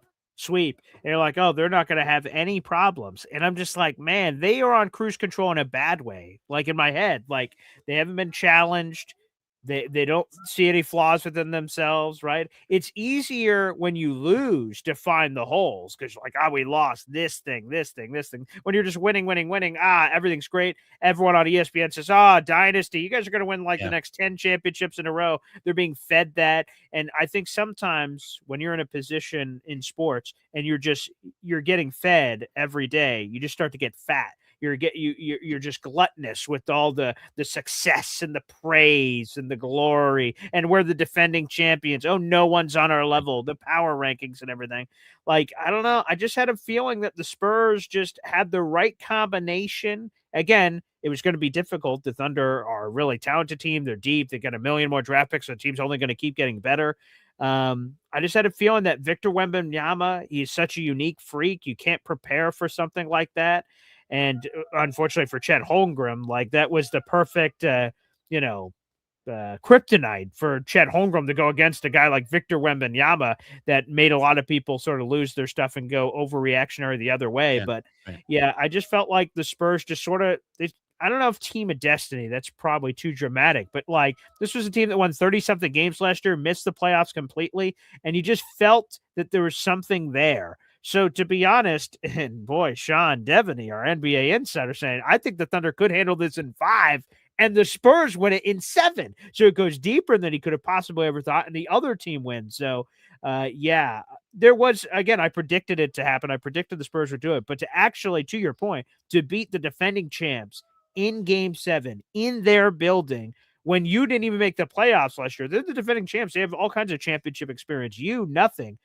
This is your first playoff run as a team, let alone making a deep run like this. So, I predicted it, but I can't lie. In the moment, like I'm just seeing the big shots. Like they got off to a hot start in this game too. They're up like 14-3 or something. You're like, oh my goodness, what way to punch the dragon in the face, go into the lion's den here and just hit him in the face. Now the Thunder came back several times, but that shows the mettle of the Spurs that they weren't shaken. Like when the Thunder started getting on a run, and it happened near the end of the first half, and the Spurs were able to rally a little, so they were still leading at halftime, but like a breather of like, oh my goodness, that Thunder wave can sort of just come at you from nowhere. And for any normal man, you can crumple under the pressure. So I was, at the end of the day, a little surprised that the Spurs were able to actually do it, but I predicted it, and it's exciting. And again, I think Knicks fans, this has to be what you're hoping for. The Thunder are a monster. Maybe you would have had a chance against them either way, but now you don't have to worry about it. You get a inexperienced championship team that hadn't been to the finals like 2014. That's Popovich. That's Manu Ginobili. That's Tim Duncan. We're talking about a different era of Spurs basketball. That is Popovich is there in the building somewhere, but he's not there anymore. Like these are different beasts. Both of these teams have not been at this level in this iteration in a long time. So yeah, it's spectacular. Yeah, Pop. They're saying that Pop has been very much, involved behind the scenes a bit. I mean, obviously Okay. his health has really challenged him, but Of course. that is it Mitch Johnson, their head coach? I told you, he looks like Yes, he's he's 25. This 30. guy. I can't remember. I looked 39, at the age. 39, 39. Yeah, there he's you go. 39. Looks like he's like 25. I'm like, who's this young guy that's the Spurs coach now? But he was the interim guy, and now they gave him the position, and so far so good. But he's definitely got Pop whispering in his ear a little bit, at least in between games and on the phone and texting, I suppose, to some degree. By the way, not to get off of basketball here, but a lot of comments popping up. I guess Adam Schefter is floating out some stuff about Myles Garrett perhaps being traded. Johnny Boy was the first to jump on this, saying, are you guys seeing that a Myles Garrett trade might actually happen? Oh my God. It's the June 1 stuff Happening to here. me. So the Wow. Browns earlier this offseason shifted money in his contract that would make it easier to trade him. But they say, it's just some behind the scenes stuff. We're just moving. This means nothing. Don't overreact to it. Is what they told people when it came out. But still, you're like, but why do it then if it's just this inconsequential thing? Like it raised a few eyebrows. Like, that's interesting. And then, did you hear the Todd Monken quote about Myles Garrett, Lurch? No. What's the Monken? So Todd Monken's doing OTAs, and someone asks, "Hey, hey, coach, since you've been the head coach, have you gotten a chance to speak to Garrett?" They just say Garrett, and then Todd goes, "Huh, Myles? No, of course not." Like he just gave a bizarre. Like I at did first catch a little of this. Yeah, I did. Yeah. So at first he said like Myles as if there's any other Garrett they'd be talking about on the Right. team. That was weird. And Yeah. number two, just so emphatically say, yeah, like obviously not. What do you mean obviously not? You've been hired for like months. This is the best player on the team, one of the best players in franchise history. Bizarre. You haven't met him yet? Like it's just weird. It's Yeah. strange. Very It's strange. bizarre. So Oh there boy. may be something there. If I'm the Bills, I hope not for my Jets' sake, but if I'm the Bills or any team, I'm giving up whatever it takes. This guy just broke the sack record last year, for God's sakes, and he's still young. Like, I don't know, man. I would give up unspeakable things for Myles Garrett. If I'm any other team in the league, like a team like the Jets or something, that doesn't make sense because of where they are. But like any other legitimate, the Lions, the Eagles, the Rams, anything, any team, I'd be finding out whatever it takes. I don't give a crap what the price is. Myles Garrett's a freak. So yeah, I've heard Schefter hinting at it. Yeah, Giants could go after him, and we'll give you both Abdul Carter and Kayvon Thibodeau, and we'll take Myles Garrett off you. And there you go. We'll give you 2 edges for 1. There you go. Yeah. I don't know about that. That'll solve our problems really quickly. But man, look, right? Can this? We're in June. There's not supposed to be a lot going on. Some OTAs, okay, some mandatory minicamp, but like at the end of June, there's supposed to be nothing. There's a AJ Brown trade that could happen. He's a seismic player. Myles Garrett could be traded. He's a seismic player. Man, the NFL, it never stops. Never stops, man. It's kind of crazy. So, all right. Thanks for bringing that up, folks. Yeah. There's been a little waft here. And I think this June 1st thing, this day in particular, we came on here to do our live show today, as we always do on Mondays. There's a lot of things stirring because it's June 1st. And this is the change in, the contract situation and the money situation that allows teams now to shop in a different way and to look at these things in a different way than they were before we got to June 1st. So there are these dates along the way in the NFL calendar that are like target dates that suddenly start rumors back up and get teams thinking about actually making moves, as we've been talking about with AJ Brown for weeks, that, get to this week. And now we might really see something. Otherwise, we didn't expect to see anything before this because of how long they waited. So that's fascinating. All right, back over to the Knicks and the Spurs here. The NBA Finals, which I said will start on Wednesday night. Very easy to track the games. Again, it's Wednesday and Friday in San Antonio. Then it'll be 2 days off before the next game in New York. So that would be Saturday, Sunday. Monday would be the first game, game 3 in New York. Tuesday, Wednesday would be game 4 in New York. Okay. Then they would travel back to San Antonio. So Thursday, Friday, Saturday in San Antonio. Then if it comes back to New York for game 6, Sunday, Monday, Tuesday in New York. And then if it went to game 7, another travel day, Wednesday, Thursday, Friday, okay, in San Antonio. So it's kind of easy to figure it out. When it's moving, 2 days off, then it's on the 3rd day. When it's in the same venue, back-to-back games, then it'll just be 1 day in between, all right, and then the game on the 2nd day. So that's the way you could track it. Very easy to track it that way. So if when's the next game? You don't have to wonder. Are they traveling? Then it's 3 days. If they're not traveling, then it's 2 days from the time that you're talking about. So that's the way to work for the NBA Finals. And obviously San Antonio has the home court. This is unusual for the Knicks too. I talked a little with Sean Devaney about this during our Friday interview, Paul, about, the Knicks have not been in a series so far in these playoffs where they haven't had home court. I mean, you wouldn't have thought that because the Knicks came in as a 3 seed. You thought they're going to not have home court somewhere along the way. But the way that the chips fell with the top 2 seeds getting eliminated before the Knicks had to face either one of them, what did the Knicks end up doing? They ended up getting home court, throughout the playoffs until now. All right. So the Spurs will have home court. They have the better record during the regular season. Either the Spurs or the Thunder, it wouldn't have mattered, had better records than the Knicks. So that's not surprising. That's a little different element. The Knicks will now start on the road instead of at home. They've had that cozy confines. That could change the way the Knicks are a little bit. And as we know, the Knicks have had all these days off, Paul. 8 days to bask, go get a suntan, do all kinds of stuff.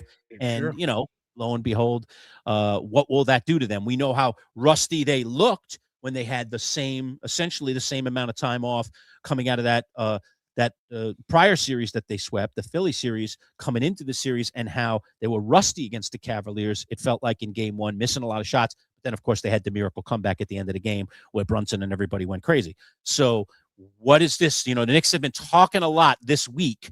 A lot of the dialogue, some of the press conferences, the questions that have been thrown at Mike Brown and the players is, how do you stop that from happening? And the Knicks apparently have been doing all kinds of things to try to make sure that that doesn't happen to them this time. But there's no question the Knicks entered this NBA Finals, Paul, as a fresh team. All right. And they will be fresh in the legs for sure.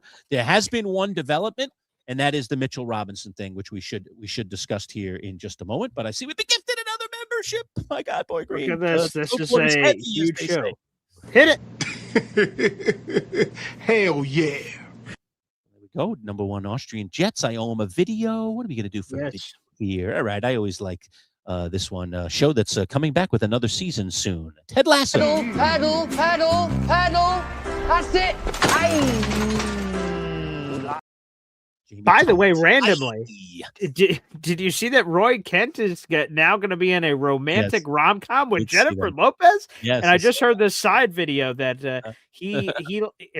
I would never thought Roy Kent loves rom-coms, but the more you know about people, I guess. He said that like he's a rom-com fan and he hasn't seen a good one in a while, so he got in a room with some other director and they like wrote the script, and the guy asked Roy Kent, he said, "Hey, who would you want for the female lead in this?" And he immediately said, "Oh, J-Lo." But would she do it? And they wrote it for J-Lo and sent it to her apparently with a note and said it was for you. And J-Lo went like, "For me?" And then it became a thing. So anywho, that's crazy. Is this 2 raffle tickets, right, Lurch? 2 raffle tickets, right, for Austrian. So thank you, Austrian. Always appreciate your generosity. Nice to have you in the fold this month, and maybe some boxing memorabilia coming your way. Again, the raffle will go on through the 22nd. So we've got a couple of weeks, about 3 weeks before the raffle happens, but certainly get on the tote board, and you can see the current standings and what we have currently for everybody that's already in on the raffle. So again, appreciate it, and it all goes to support the channel. Go ahead, BG. Yes, no, that membership went to, famous fan of the show, Roy Romano is here. Okay, got to be part of the Romano family, I imagine. Roy Romano, not Ray Romano. Not Ray. Roy. Yeah, like Roy, not Ray. That's got to be a thing to carry it's around. His brother or something, maybe.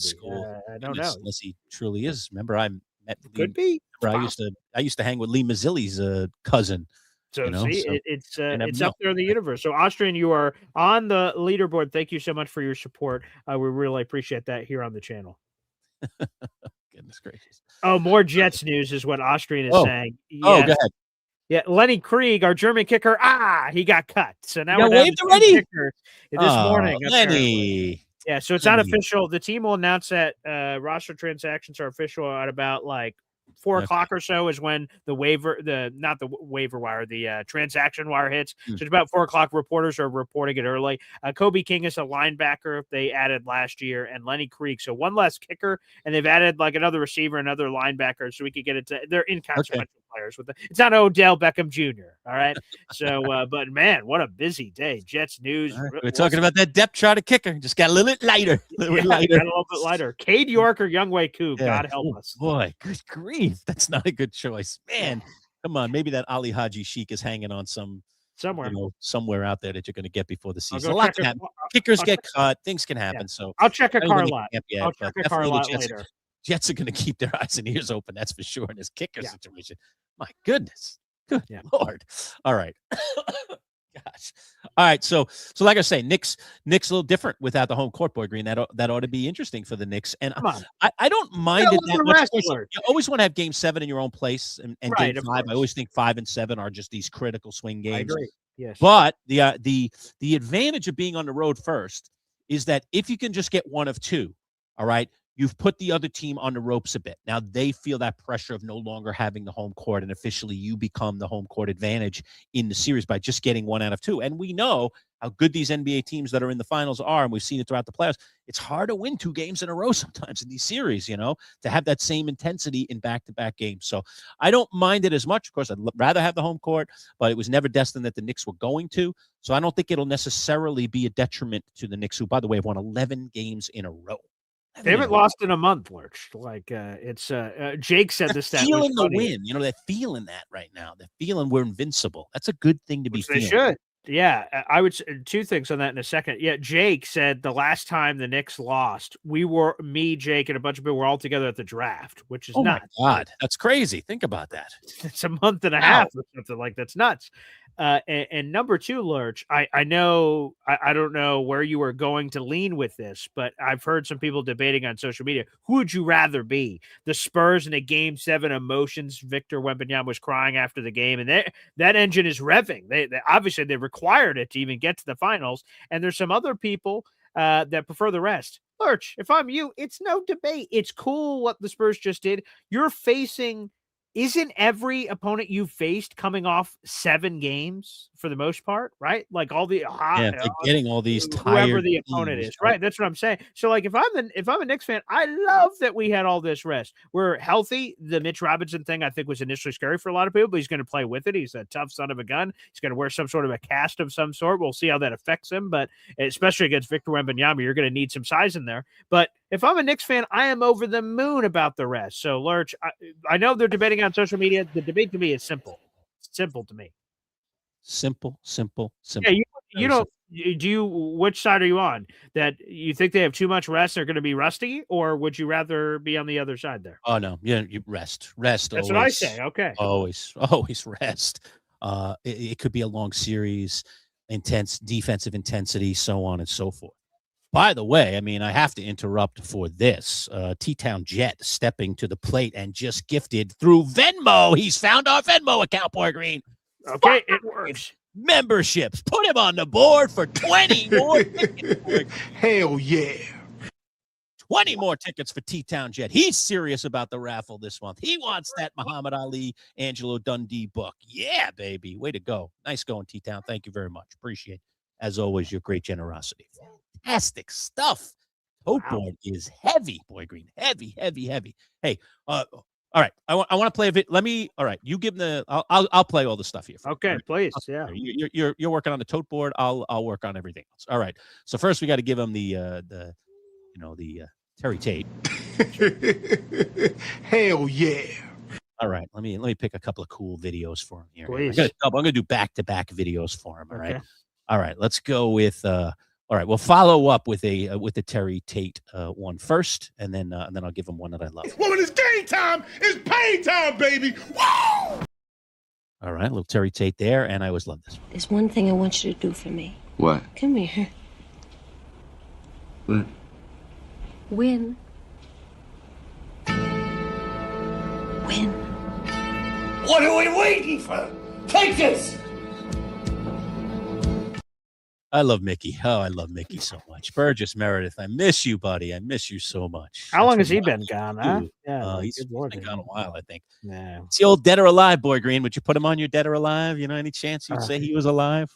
There was another one. We just talked about it over the weekend while we're on this trip in New Hampshire. Betty White, and here's the confusing part, Lurch. Some people are pronounced dead, like it goes viral on social media, but it was fake. It wasn't true. So, like, Betty White threw me off for a second because there's been a few fakes, but I've been informed that she is indeed dead. There you go. But we got to do our games. Neil Adler's been, yipping at me about this Fun Friday game. So we'll have to see if we can pull it off somewhere here in the middle of NBA Finals and everything else, somewhere over the summer here. We'll keep them posted.